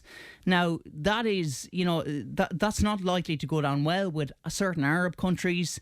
The peace plan envisages that the whole of Gaza would be reconstructed and rehabilitated, essentially. But in order to do that, Hamas would have to disband. And so far they have shown no signs of relinquishing their weapons. Militarily then, it's not just the United States troops we're talking about here, is it? No, there is there's a variety of different kind of troops that would go in and form what would be called the ISF, the International Stabilisation Force. And you've troops. And I guess that would involve the British, obviously, but from a European point of view. Yeah. So you have British troops, French troops. I mean, I'm not sure legally, could you deploy Irish troops there? I'm not sure. We've such close solidarity with Gaza. But it does seem kind of unworkable because and we mentioned this before, just on a practical level, the Palestinians speak Arabic. And obviously, you would have to, in order to communicate and facilitate communication and collaboration with them on the ground, really you would have to have an Arabic-speaking force. Now, there have been certain countries have, like the Jordanian army have been suggested as one. Apparently, a large cohort of the Jordanian population is actually of Palestinian descent, so they're quite close to the Palestinians. But King Abdullah of Jordan has said that that makes it kind of unworkable. The relations are too close that Israel presumably would not accept that. So there are all sorts of questions here, and I think the danger here is that Gaza slips into a state where there is no longer war, but there is no longer peace either. Yes. Which is a real danger, and that they're just left in an almost permanent state of inertia. Right, and in the meantime, I mean, is it 1.5 million Palestinians are just living in devastation? Yeah, and I saw reports yesterday, as winter comes now and conditions worsen, they're living in completely substandard tents. Obviously, food and water is not plentiful. We know that already. But they're living in just dire conditions, and it's the whole thing has been dehumanising. But particularly now, I think we're at a crucial stage because there was momentum when that peace deal got over the line, regardless of how people viewed the peace deal, whether it was lopsided or not. At least it marked an end to the bloodshed. But now we risk slipping into a state of inertia. Indeed. In other news, then, I was taken with the British Home Secretary's announcement to measures to curtail aid for asylum seekers when you consider her background. Yeah, indeed, Shabana Mahmood. Yeah. But she's the daughter of an immigrant. Yeah, indeed. Now, she was put in there to do a job. Yeah. She was put in there because she has taken consistently a tough line on immigration. It was Yvette Cooper, who is now Foreign Secretary. Starmer put Shabana Mahmood in as Home Secretary and told her to sort out immigration. And as part of that, today she is launching I don't want to call it groundbreaking, but it's an almost unprecedented measures to curtail aid for asylum seekers. They seem quite punitive. It includes an end to guaranteed housing, the withdrawal of financial support for those able to work or with independent means. Asylum will be granted, and this is the key one, asylum will be granted for 30 months instead of 5 years. So that's a significant cut. And then will be reviewed, I guess. Yeah, and then will be reviewed. Yeah, and that review, if your country that you come from is no longer at war, they'll look at it and say, well, this is a safe country, you can go back home. Yeah, so that poses, that's precisely it. So that poses all sorts of questions for, long-term immigrants who have been living in the UK and maybe have put down roots there, who have come from volatile domestic situations, in their home countries. If their home countries are now declared safe, what happens to them? Are they sent back? Are they uprooted and sent back? It's a really, this is Keir Starmer's attempt to offset Reform UK, and that's really what's behind. Yeah, I think so. I think so. What in the name of God is happening between China and Japan? Yeah, there's always something happening in the Far East. China's government has advised its citizens to avoid travel to Japan. That's quite drastic, and said Japan would face crushing defeat if it tried to defend Taiwan. And that comes after the new Japanese Prime Minister Sanae Takaichi said Japan would consider an armed response if China invaded Taiwan. Now that is dramatic. And Sanae Takaichi she has always been a hawk on defence policy. I read a piece in her this weekend. She's an incredibly hard-working woman, a little bit like Margaret Thatcher. Apparently she gets by on up to 2-3 hours sleep. She called a cabinet meeting at 3:30 in the morning. Wow. Could you imagine Micheál Martin doing that and how well it would go down? But this is quite concerning. There's speculation that officials believe that China would have sufficient resources to invade Taiwan for 2027. Now, that's not to say they will do so, but they would have the ability to do so. And this is the Japanese Prime Minister taking a hard line on that. And the fact that recently Donald Trump has been love bombing Japan, is that playing into this in some way? I think she might feel to a certain extent emboldened. She might feel, we don't know obviously what went on in the conversations. But it seemed very warm. It seemed very warm. And remember, they are like-minded ideologically to an extent. I mean, she's a conservative and would be quite conservative around things like marriage equality and the death penalty, etc., etc. So, it will be quite interesting to see how that one evolves. I mean, there are things happening in the Far East that deserve our attention. Well, that's for sure. Thomas, pleasure as always. Thank you very much indeed. Thomas Conway with our global news. Thomas of the Nina Guardian. News and information is coming up. Tip FM's Tip Today. With Slattery's Garage, puck on. It's time to change. Test drive the award-winning range of Peugeot hybrids and fully electric vehicles at Tip Slattery's FM's Garage Tip Today. With Slattery's Garage, puck on. Over half a century driving the people of Tipperary and surrounding areas with quality, reliable and economical vehicles, new and used. Call the sales team today to discuss your next car or van on 067 24 111. Thanks, Paul. Welcome back to the final hour of Tip Today, 1800 938 007. Now, we're still getting lots of text and WhatsApp and indeed phone calls following our discussion about those issues in Clonmel, and it is a discussion we will get back to, we promise. The best-selling book on Amazon Ireland is a book that you mightn't have heard of because it's not been spoken about all that much. In Vandalising Ireland, journalist and researcher Dr. Owen Lenihan argues that a government-funded network of NGOs, academics and national media is conspiring to radically reshape the country without care for the will and the welfare of the native Irish. Dr. Owen Lenihan joins me now. Good morning to you, Owen. Good morning. Thanks for having me on. You're very welcome indeed. I have rarely, Owen, found it so difficult to get hold of a book. I mean, it's a bestseller on Amazon. Why is it so hard to find in our shops? I think it actually speaks to the arguments that I make in the book. A lot of people, the book companies themselves, in terms of publishing it, probably didn't want to touch it because it's just a little too hot for them.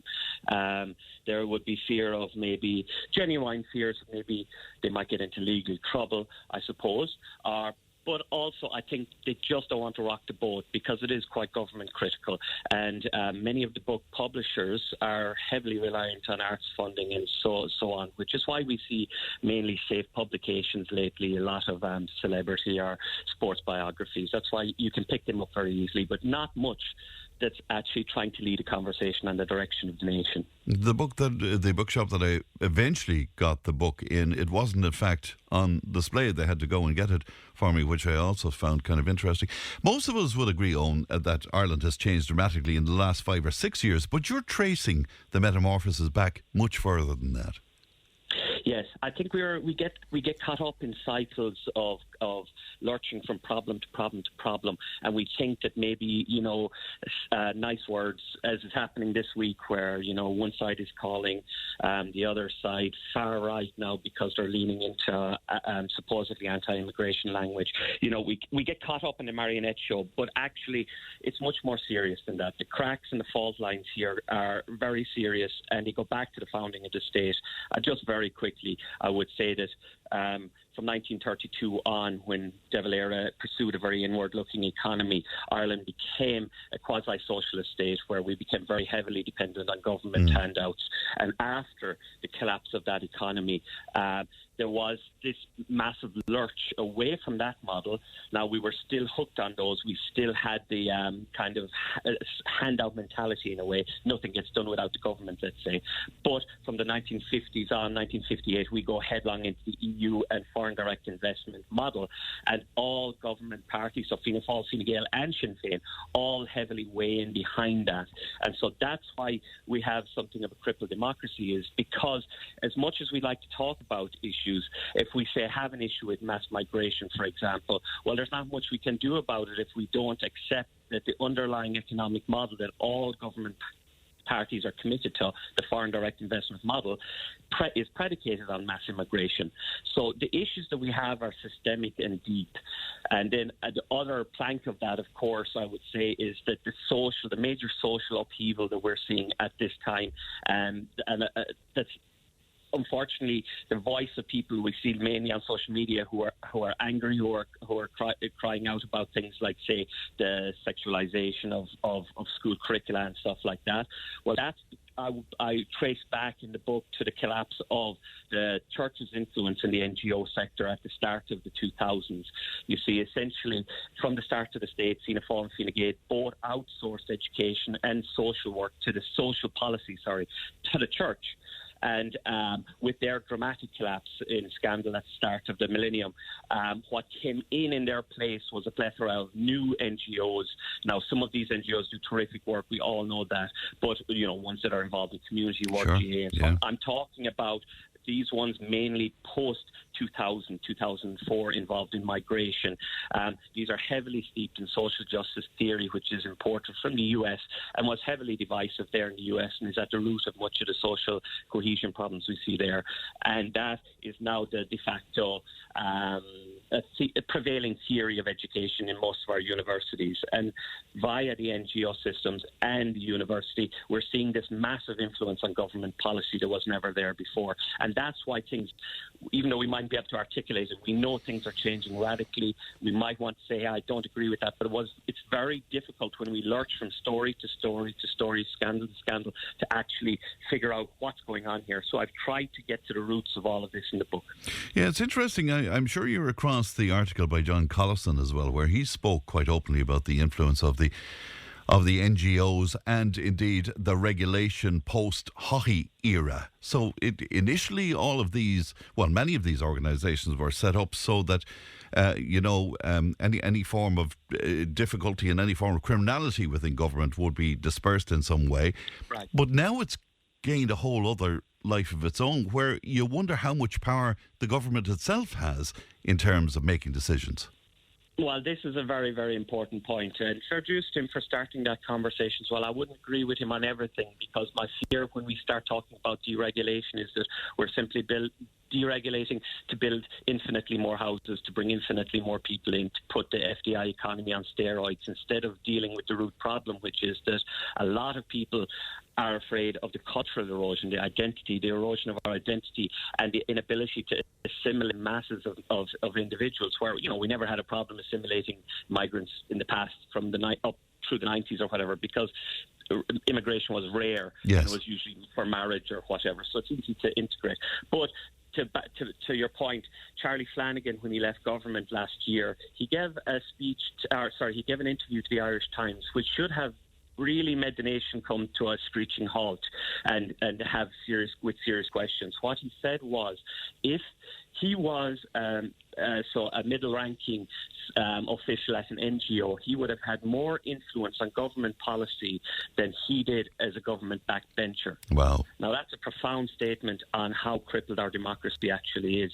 That shows, and again in the book I show that there is an effective wedge of NGOs who are between the government and the people, and that's why government often seems so out of step with the public. And we see that when we see the massive slap on the nose, say, with the two referenda last year with the presidential election, when people are trying to tell the government, you are not listening, you're out of step. And this is why, because the government has cocooned itself essentially with yes men, and the chief among them being the NGO, but I'll also argue very profoundly the national level media. And that now, again, the media probably, a reason why this book hasn't appeared in a lot of the media is that they will take it as a personal attack. But what I'm actually saying is that I am a true believer in the media, in that the media must protect democracy. The job of the media is to hold our publicly elected officials to account, to ask the hard questions, to do investigative reporting, so that people can make informed decisions come election time, or that at least we're having balanced public conversations. So that's what I saw before writing this book, was that there was an extraordinary anger on social media and elsewhere, and people who are being labelled far right are actually people who have very common sense and normal concerns, but they simply weren't being represented.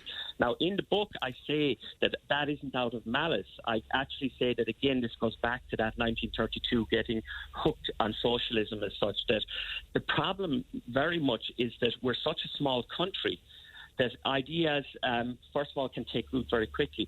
But in the media, the national level media I'm talking about here, see, they also are heavily reliant on government simply to survive for funding. And when you have situations like that, a lot of people are going to think twice before biting the hand that feeds them as such. Sure, and I know that you wouldn't have a problem with me pointing out that there's very, very good individual journalists who, who would have the best interests of the Irish people and would take their own profession very, very seriously. Indeed, I'm sure you would agree with that.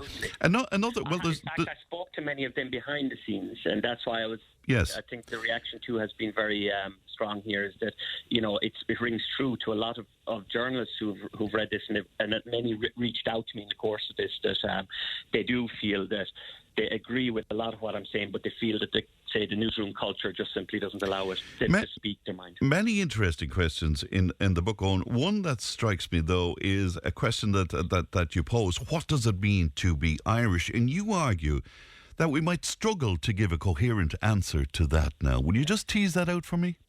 Yes. I think that what happened was that we were, up until the turn of the millennium, one of the most self-assured nations in Europe, because we were, one of the last homogenous nations. We have a great pride. Look at the football last night, for example. We have this great sense of the best little country on earth, kind of. We're the underdogs, and we rally together when needed. I think that broke down dramatically when we got the first flush of cash during the Celtic Tiger. Ireland became more, people in general now became more about keeping up with the Joneses. And what I witnessed and I talk about in the book at that time is that there was a turning away from our old ways, folklore, authentic dance and things like this, that were somehow seen as more backwards or shameful, and we leaned into more of the American and British pop culture and a sense of keeping up with the Joneses. And when the collapse came, and that elicited a profound, I would say, psychological wound on the nation. People went scrambling around looking for, well, again, who are we? And looking to rally. That the cornerstones of our identity weren't there. You see, for a long time we relied on the early 1900s revolutionary period of identity, our language, our literature, and you see, all that was aimed towards a common enemy, Britain, and winning independence. But when there was no enemy, and we realised that culture and identity are the daily things you do, the things you do every day, they weren't there. Our fireside culture was gone, our folklore was gone, the things that made us uniquely Irish, and the language has been heavily weaponized, I would say, by Sinn Féin in particular. So what vestiges of the culture are there now are often used as weapons, and I think that's deeply unhealthy for our national psyche and our sense of self. And so that's one of the things that I would recommend going forward, is that we need to reconnect in a positive and an authentic way with our national identity and culture. Yeah, and will you deal with something else from you? Because it's come up on this programme many times. As you know, we've had issues here with the likes of Rossgrey and Dundrum, with communities being divided indeed by the whole question of immigration. But when I talk to politicians about it, inevitably I will hear that we owe a debt, almost a moral debt, because we emigrated to places like Britain and Australia and the United States. Will you take that from me, that idea of a moral debt? Yes, that's something I profoundly reject. That's coming from the university systems, and again, filtered through the NGO system, where we're importing the social justice theory concept of white guilt, to put it bluntly. That is, the West, as a collective homogenous blob, has oppressed the non-Western world through slavery and whatnot. But it's a particularly pernicious and vile kind of a character assessment in the Irish context, because we were Britain's longest held and most brutalised colony over 800 years. And so what we're seeing is that bizarre as it sounds, but I lay it out in the book, there's a sense of almost trying to put us on a par with our own colonizer. We had, I won't mention any names here, but we had, it's in the book, but, just out of, I'm conscious of your responsibility. Yes. But there's one, we had a councillor who said that during the famine, the Irish wore their cloak of, their invisibility cloak of white privilege. What they mean is that if there had been Africans or other people in Ireland during the time of the famine, they would have been more suppressed than we were during the famine. So we're dealing with profoundly silly ideas that have been imported from elsewhere, and parts of this have filtered down into political talking points. We had another minister in government who on the Dáil's floor talked about Peggy McIntosh's invisibility, her knapsack of white privilege. Again, these are the kind of radical ideas that you would find in the most blue halls of Harvard. These are simply ideas that don't fit in our context but have been forced on us. So when you hear talk about this, our moral debt, this is what it goes back to. And ultimately it goes back to a book that was written in the 1990s by Noel Ignatieff called How the Irish Became White. And I dismantled this book because it's full of profound distortions of history and basically is trying to say that the Irish became white and joined the rest of the Western world by rejecting the black African slave in America. And then that has been imported in academic thinking to the Irish context where it simply does not fit. So what I would say is we absolutely owe no moral debt. The Irish, again, we didn't, if you just take out your map and look where we went to, it's very clear. First of all, we didn't go, we were forced. We went wherever the British Empire needed a strong back. And when we went to places like Australia, it was red desert, and we built the roads, we built the towns, we built everything. So and the same in the US. When we went to the US, you got straight off the boat and you were enlisted in the US military to fight in their civil war, where nearly 200,000 Irishmen fought on both sides. So we paid for our citizenship papers in blood, sweat and toil. And so when the government says we now have to put people up in hotels in beautiful tourism hotspots in the west of Ireland with full unemployment seeker benefits, people are rightly angry. They know that you're distorting our history to create a false dichotomy as to why we now need to accept the open borders. And people are smart. Irish people are very literate in history, and they're angry about that false dichotomy, and as they should be. And still many Irish people are perfectly happy and accepting of people into the country because we see them as coming from places that are war-torn, that's great poverty and that sort of thing. And even if it puts us out a little, many Irish people are prepared to embrace those coming in. Absolutely. I would say that we're one of the most open-hearted and warm peoples anywhere. I've travelled a bit, and I would say that the Irish are the most open-hearted you will meet anywhere. And unfortunately, that's been taken advantage of again by this pernicious social justice theory that is predicated on taking advantage of that.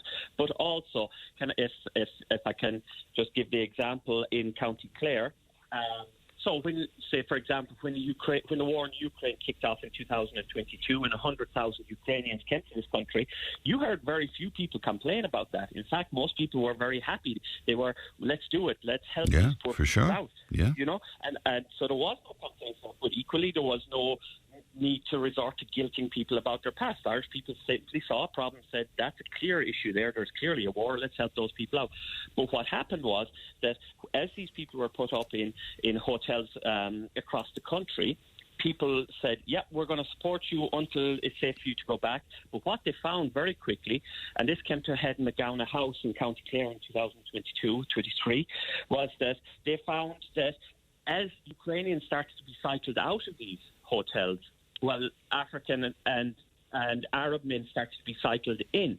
When they thought they were going to get their hotels back, suddenly there were new arrivals that, again, it's an insult to people's intelligence to say that these are all vetted. Again, I prove in the book that they weren't. And it was an insult to people's intelligence to say that they were coming in need from war-torn countries. Because they were coming from safe countries like Nigeria and North African nations, Algeria and so on, which are which their own diplomats would say are not unsafe countries.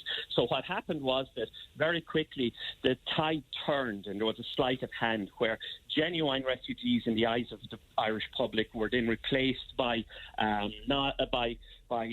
ones that have a question mark over them.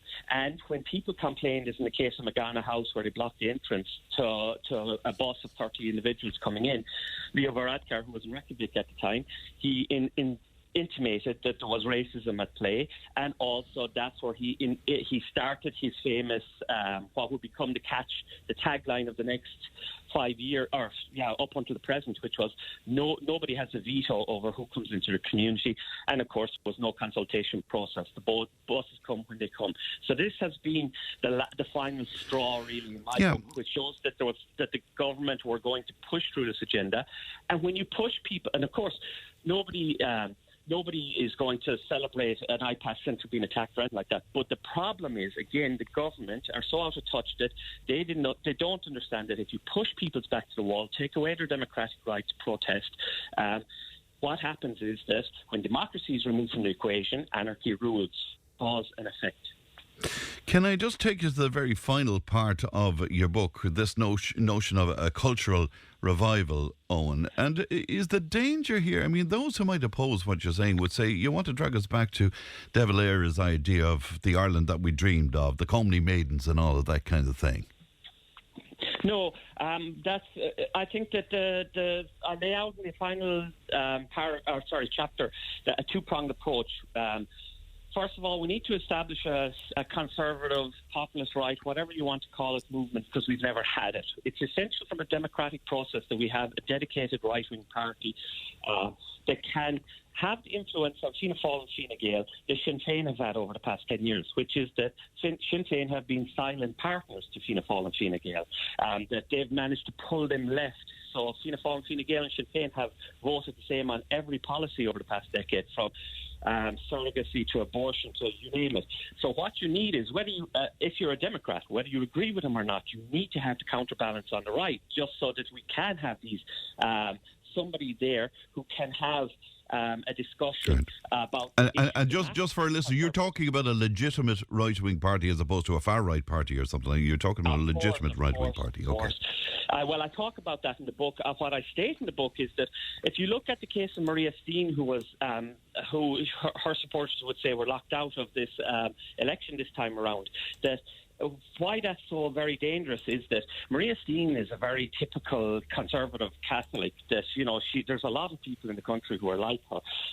She's in no way extreme.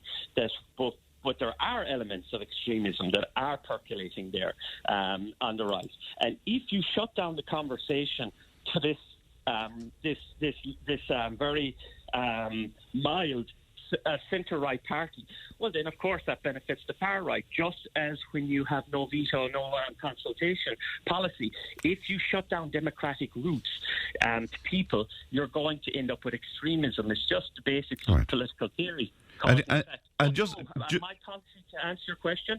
No, I certainly would not be bringing people back to the 1950s. I put out a very modern, laissez-faire economic approach that, with a sense of culture that is celebratory, that is loving, that is profoundly positive, and motivates us as a nation to move forward. All right. Owen, good to talk to you today. Many thanks for your time. Thank you. Good morning to you. Thank you. That's Dr. Owen Lenihan there, who's author of the book Vandalising Ireland. 1800 938 007. Tipp FM's Tipp Today. With Slattery's Garage Puck On. Now is the time to pick up your next van. From the award-winning Peugeot Partner van to the Expert and the load-lugging Boxer van. We have big vans, high-roof vans, long wheelbase vans. You'll find them all at Slattery's Garage Puck On. See slatterysgarage.ie. Tipp FM's Tipp Today. With Slattery's Garage Puck On. It's time to change. Test drive the award-winning range of Peugeot hybrids and fully electric vehicles at Slattery's Garage today. See slatterysgarage.ie. That'll be joined in the studio now by our relationship expert. That's Susan O'Donoghue. Good morning to you, Susan. Good to see you today. It is Movember, so it's a spotlight on men's health. Is this an important month, do you think? I think it's great that men have made it an important month and that they all, like, it's awareness, isn't it? That's what it's about. It's about, I suppose, checking in to see how our gorgeous men are, right? Because I suppose I had some amazing men in my life, and I still do. And it's nice that they come to the spotlight once in a while and think, how are you getting on, lads? You know, because we're all quite aware that emotionally, I suppose, men, it's not as safe to express what's going on for you. Yeah. And that has huge impacts, you know, because the more you push down, the more is pressed down. You can only press down so much, and then what happens to you? You know what I mean? And there's loads and loads of books written about when you don't have a safe space to talk, or where you don't have some place to express what's going on for you, how that impacts your physical, your mental, your emotional, everything, right? It just impacts the whole lot. And we can't really separate it out as such. We can if we want to have a look at each section, but we are just one being. We're not just our physical or our emotional or our mental health. We're the whole lot combined. Isn't it changing for the better a little bit? Because I think men are a little more open about talking about feelings. And I think they're, yeah. Do you? I don't know. That's why I said I'd ask you. I mean, sometimes I think that, and then other times I wonder, you know. Yeah. Maybe, you know? Yeah, I wonder too, because I still think there's the stigma and the cultural and the social and the whole aspect around men should be a certain way and women should be a certain way, you know. And I think that maybe has diluted a small bit, but I don't know if we're even close to being there yet. Yeah, because statistically, now I'm just going to give a bit of this first, so we just have kind of a, like, reading it is harsh, right? I suppose mental and physical health among men in Ireland has become an increasingly critical concern. That's what the experts are saying, right? Despite growing public awareness and national initiatives, men continue to experience higher mortality rates, lower life expectancy, and greater mental health challenges than women. Wow. Right? That's even with what we think has changed a small bit. So this is just the research done. It's very much still there. It's still prevalent, isn't it? Yeah, and I suppose these issues are deeply connected to cultural, psychological, social factors, which we know anyway. Yeah, because our upbringing has a huge... Our story, we're back to that again. It's our story, yeah. Such traditional masculinity, stigma and limited emotional expression. You know, because men are kind of told, you know, you can't really talk about your emotions because you're supposed to be the strong one. You're supposed to be the one who, you know, protects, and we know where that comes from. Sure, that's where we all started from. You know what I mean? Men were physically able to protect more, and women had the physicalness of being able to have children and feed them. So we know where it comes from. We're not naive in that sense. But I suppose this is what really scares me. And the fact that we're branded, particularly in recent years, as misogynist and predators, and how we're portrayed even in advertising and the like we're stupid and we're thick and we're... Does that play in then to how we view ourselves? Of course it does. Doesn't it? Anything to do with, like, I mean, I'm not even going to say young people because I'm on myself. We're all online. Yeah, we all have, like, years ago when I was growing up, what could you look at? A magazine, maybe Dallas. Do you know what I mean? That was the highlight of it, right? But now, like, there's so many comparisons, and comparison is like a killer to the soul, right? I'm in competition with myself, not with anybody else, because once I do that now, I lose what's really important for me and what's really special for me, which is me, my uniqueness. Yeah, because we all have special talents, we all have special things we bring to the table.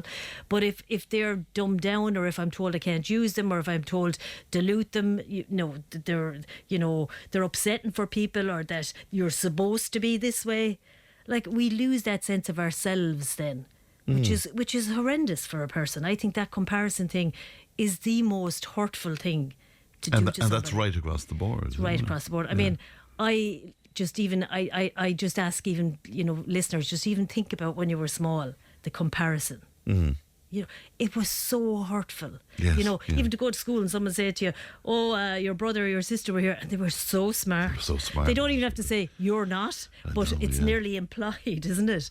So, like, I suppose for me, I really get concerned when I hear the actual numbers. Right? So they say that males under 40, right, in Ireland, 80% of them are the people who take their own lives. That's incredible. Like, isn't that shocking? Yeah. Like, it's really, I don't know, like when you think it's 20% of women, then it's like 75 to 80%. And then they say that's the number one killer of men in Ireland that are under 40. Like, that to me it's breathtaking, right? And then for males under 55, it's the second killer of males. So it's huge, isn't it? It's very, to me it's heart-wrenching.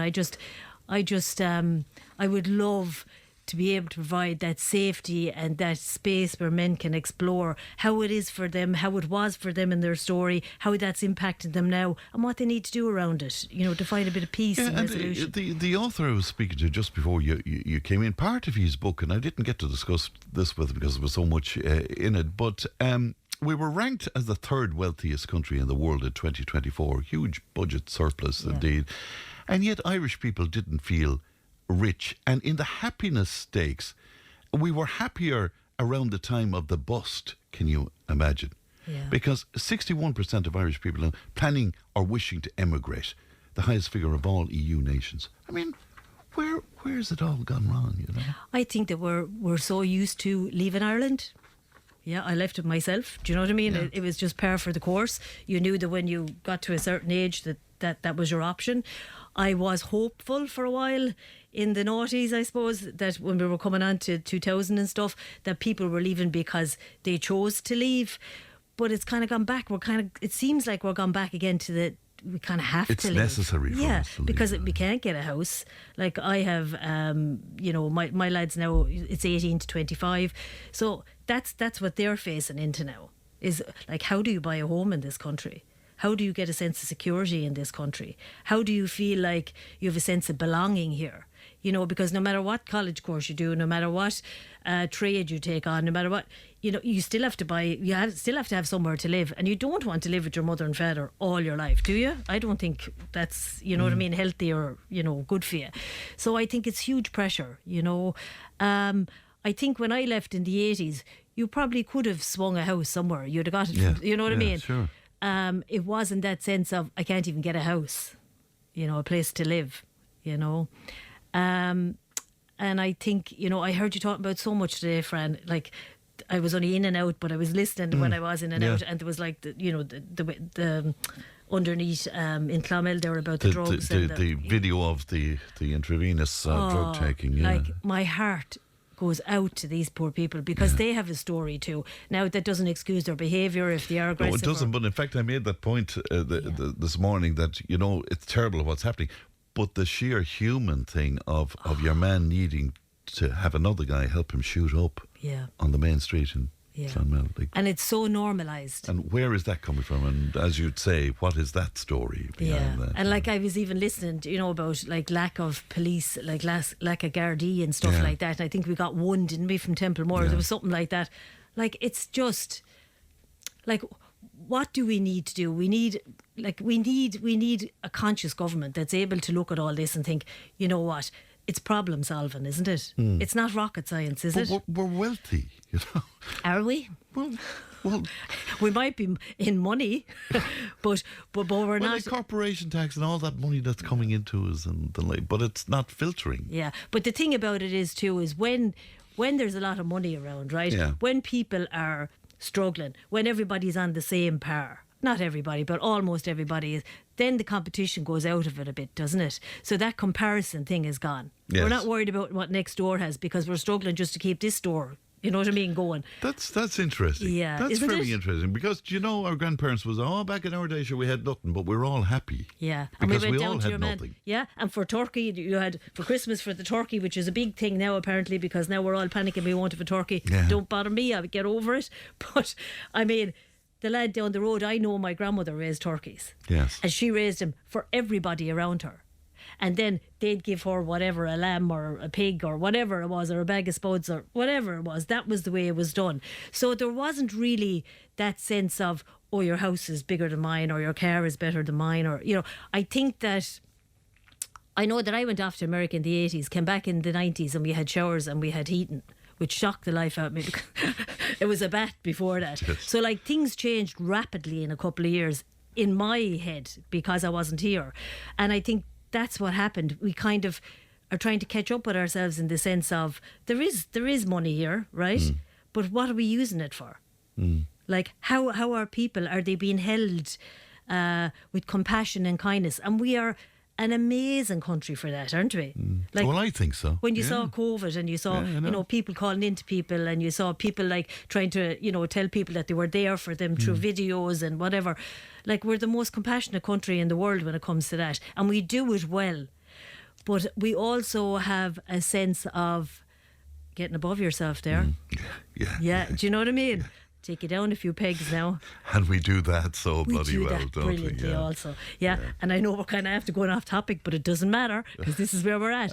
But I think that's a sense of that too, that we do, like, I always think of Ireland in funerals, right? We're the best country in the world for them. Yeah. I've never seen a funeral like the funerals in Ireland. They're amazing. And people will come to you and they'll mind you and take care of you. But God forbid you do something that's not politically correct, or you do something that's, you know what I mean, that there can be frowned upon. Or you'll be cut down fairly lively then. You're cast aside then in some sort of way. So I think compassion and more acceptance of how we are. And to men out there that might be listening to us this morning, Susan, if they're struggling a bit and they haven't admitted that to anybody, because we all put on the face, the old mask, what do you say to them? I would say to them, if you can at all, whatever it is. I mean, I know that there's loads of stuff out there now, and there's the men's sheds, and there's all different, and I know that the government did an initiative, I don't know, where they have a certain amount of spaces now, there are free counselling for men. Pick up the phone and talk to somebody. You can do it anonymously, even PA at a house, whoever you feel might be somebody, the Samaritans. Pick up and talk, find out, go online, go on Google, find out the resources that are out there for you, because there's loads of them, right? I know that there's I think now, was it 15,000 spaces or something the government opened up for free counselling. But look, whatever it is, just talk to somebody if you're feeling like you can't, or you're struggling. And I even think for some people it's even hard to make that first connection, to pick up the phone to call. But I think calling somebody first and being anonymous on the call helps, because you don't feel like anyone knows it was you. So God forbid something happened, that you started crying or you showed a bit of emotion, you don't feel like, you know what I mean, they know you. And I think sometimes it's easier to talk to people you don't know. Of course, yeah. And speaking of talking to people, if people want to talk to you, Susan, how can they do that? 086 3676 256 or info@emotionalwellbeing.ie. Fran, thanks so much. Pleasure as always. Thanks very much indeed, Susan. We'll take a break. Back with more. Tip FM's Tip Today. With Slattery's Garage, puck on. It's time to change. Test drive the award-winning range of Peugeot hybrids and fully electric vehicles at Slattery's Garage today. See slatterysgarage.ie. If it matters to you, it matters to us. Call Tip Today on 1800 938 007. Now, the Tipperary Chamber Business Awards 2025 ceremony was held on Friday evening last at the Abbey Court Hotel in Nina. I was delighted to be there as MC, but the event was graced by the Taoiseach and numerous distinguished guests, making it a very memorable night dedicated to recognising and celebrating, indeed, the thriving business community right across Tipperary. This morning I'm delighted to be joined by Tipperary Chamber CEO Michelle Aylward. Good morning to you, Michelle. Good morning, Fran. Good to see you today. Many congratulations, because it was a wonderful night, wasn't it? Oh, it was. Look, we're really delighted, and again, thanks very much for you and Tip FM for all your support. But definitely, I think we outdone ourselves this year, and it was great to have the Taoiseach as well with us. So, and for our members as well, to get that opportunity for them to showcase their business in front of them. Yeah, it was interesting. He was only supposed to stay a short time. He ended up staying for most of the night and going around and mingling with people and stuff. It was great, wasn't it? It was, yeah. And like these things, we had to kind of change a bit of the schedule, because he had such a busy week, and he had an event on Saturday in Cork. But no, he really enjoyed it. He got to speak with nearly every business in the room, and he was there right up to the end, which was great. So we were delighted with that. It was an absolutely full house. I mean, it was a complete sellout. Now, it's always a complete sellout, but I mean, it really looked amazing the other night. It did, yeah. Look, I mean, we're very unfortunate, I suppose, that we don't have a bigger venue in Tipperary. That's our downfall. I'm sure if we could fit 700 or 800 people into a venue, we would sell out the tickets. They sell out very quickly. This year, obviously, we partnered with our AV company, AV Star Systems, and the screen, I think, was just so impressive. And we were delighted to be able to showcase that on the night, especially with a big room. We want everyone to be able to see it and hear everybody. I met a lady on the way out, and she said it was like Hollywood. It was like Hollywood. Kerry Glass, of course, were so important to you, weren't they, as the main sponsors? No, they definitely are, and this is their second year. And again, to thank them for their support, to back the awards as the main sponsor, because that's huge. And I think I said that on the night. Like, without our sponsors, Fran, we wouldn't be able to highlight the businesses at this level, and they allow us to do that. So we are so grateful for their continued support. Yeah, tell me about the overall winner then. Indeed, yes. Yeah. So the overall winner, and every year this is I suppose it's the cream of the crop. The judges themselves, there's 6 of them. They sit down and they analyse all of the winners, and then they come up with it. This year they come up with a new strategic plan, I think, because the standard was so high, and they wanted to recognise a number of people that had actually been shortlisted for the overall winner on the night, which was obviously Boston Scientific and Clancy Construction.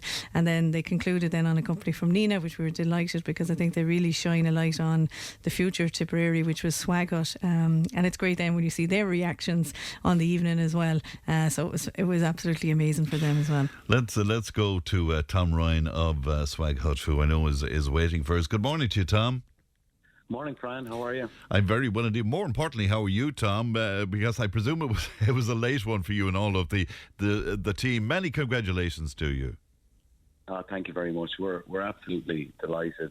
Still a little bit in shock, to be in the room with such fantastic companies and then to come out on top of the evening. It's a real honour and a privilege. So we're thrilled. And Michelle just alluded to it there. I mean, the judges for the first time did shortlist the overall award. Boston Scientific, Clancy Construction, and yourselves. You're in there with big stuff. Yeah. That's for sure. Yeah, I mean, it's hard to believe, and it's all credit to our team and the hard work and dedication they show every day. So, I mean, we're delighted just to be in that company alone was an honour, and to come out on top, very special. Just to remind us briefly, Tom, if you would, what exactly do you do at Swag Hut? Yeah, I mean, we're essentially a branded merchandise company. We're based in Nina. We have a team of 20 people, and it's very high quality, sustainable merchandise for bigger companies. So we would work with the likes of Aer Lingus, Abbott, Amazon, and we're working in Ireland and the UK. So we're a local business with a global reach. And I mean, it's gone. We're lucky. It's gone from strength to strength. We started in 2021. And it's all down to the people. It's down to their dedication. It's down to creativity and skill that they show every day. That we attract these big companies. So we're very lucky, and hopefully we can use this award now to springboard into the future. And the judges pointed out that the client feedback ratings are absolutely extraordinary. So obviously that's so important for you, is to have that reaction from your clients. Well, it's everything really, because that's the lifeblood of your business is your clients, and that's down to everybody on the team, from the initial interactions on the client services to our warehouse to every interaction. We're customer focused, and that's what you have to be these days to compete, and we work really, really hard at it. And so client feedback is everything, and it's positive, thank God.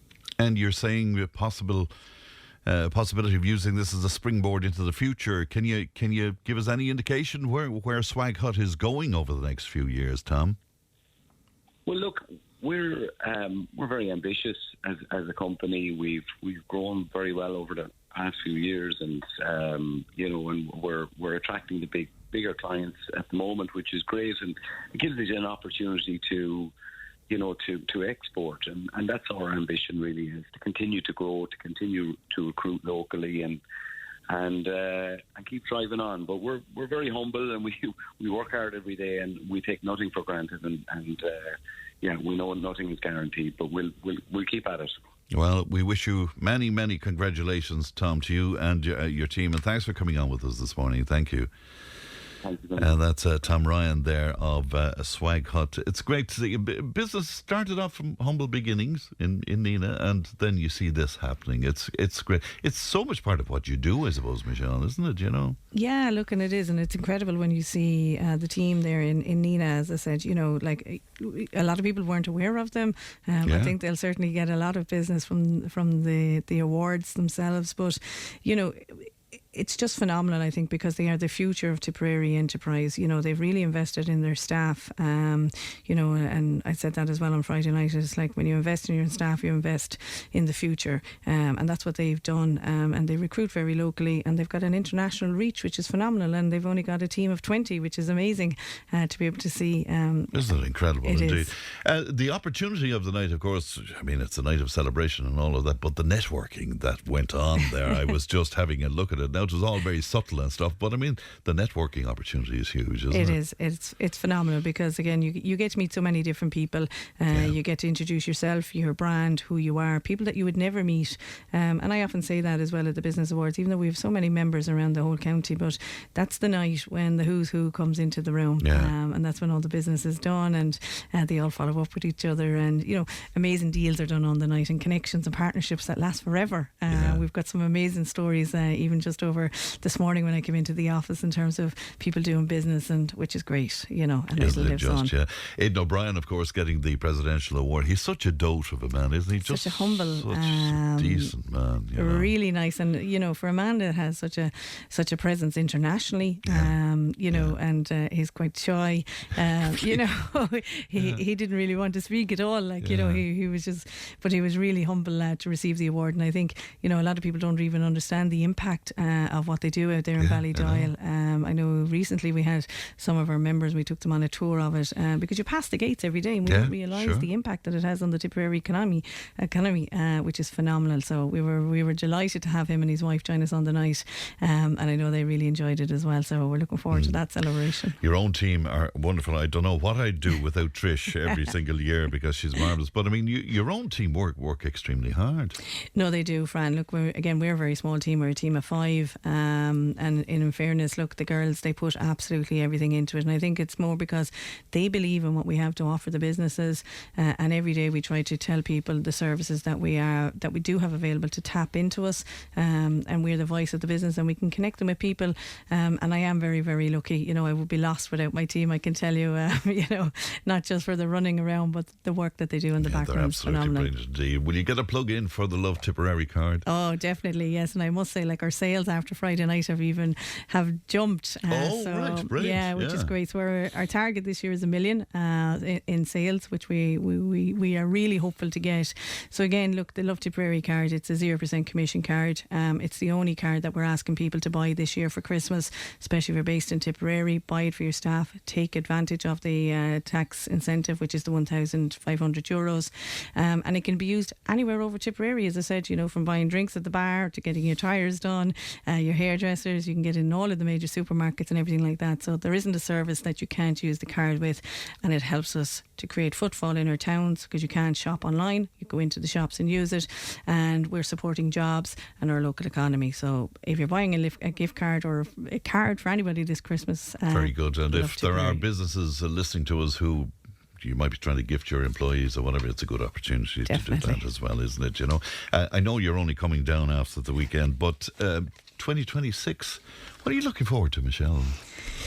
Oh, I don't know. I think, look, you know, we had a great chat with the Taoiseach on Friday night, you know, and you know, they're giving us some very good promises, but I think, you know, look, support for businesses needs to be the priority of this government. I think it will be a very, very tough year in terms of the economy, and especially for our smaller businesses are the ones that will be. So we will be hoping for a lot more support from government, especially in the National Development Plan as well, when we look at housing, which is very important, and also infrastructure has to be a priority for businesses as well. Well, that's for sure. God knows we even heard about it this morning on the programme. Michelle, many congrats to you and the team for Friday night, and thanks very much indeed for dropping into us today. That's it for me. Leanne produced, Ali looks after content, Stephen has the time tunnel on the lunchtime show. I'll talk to you tomorrow. Bye bye. Tip FM's Tip Today. With Slattery's Garage, Puck On. Main Peugeot dealers in the Premier County. And now stocking the full range of the luxury French car brand DS Automobiles. Book your test drive today with Slattery's Garage, Puck On. See slatterysgarage.ie.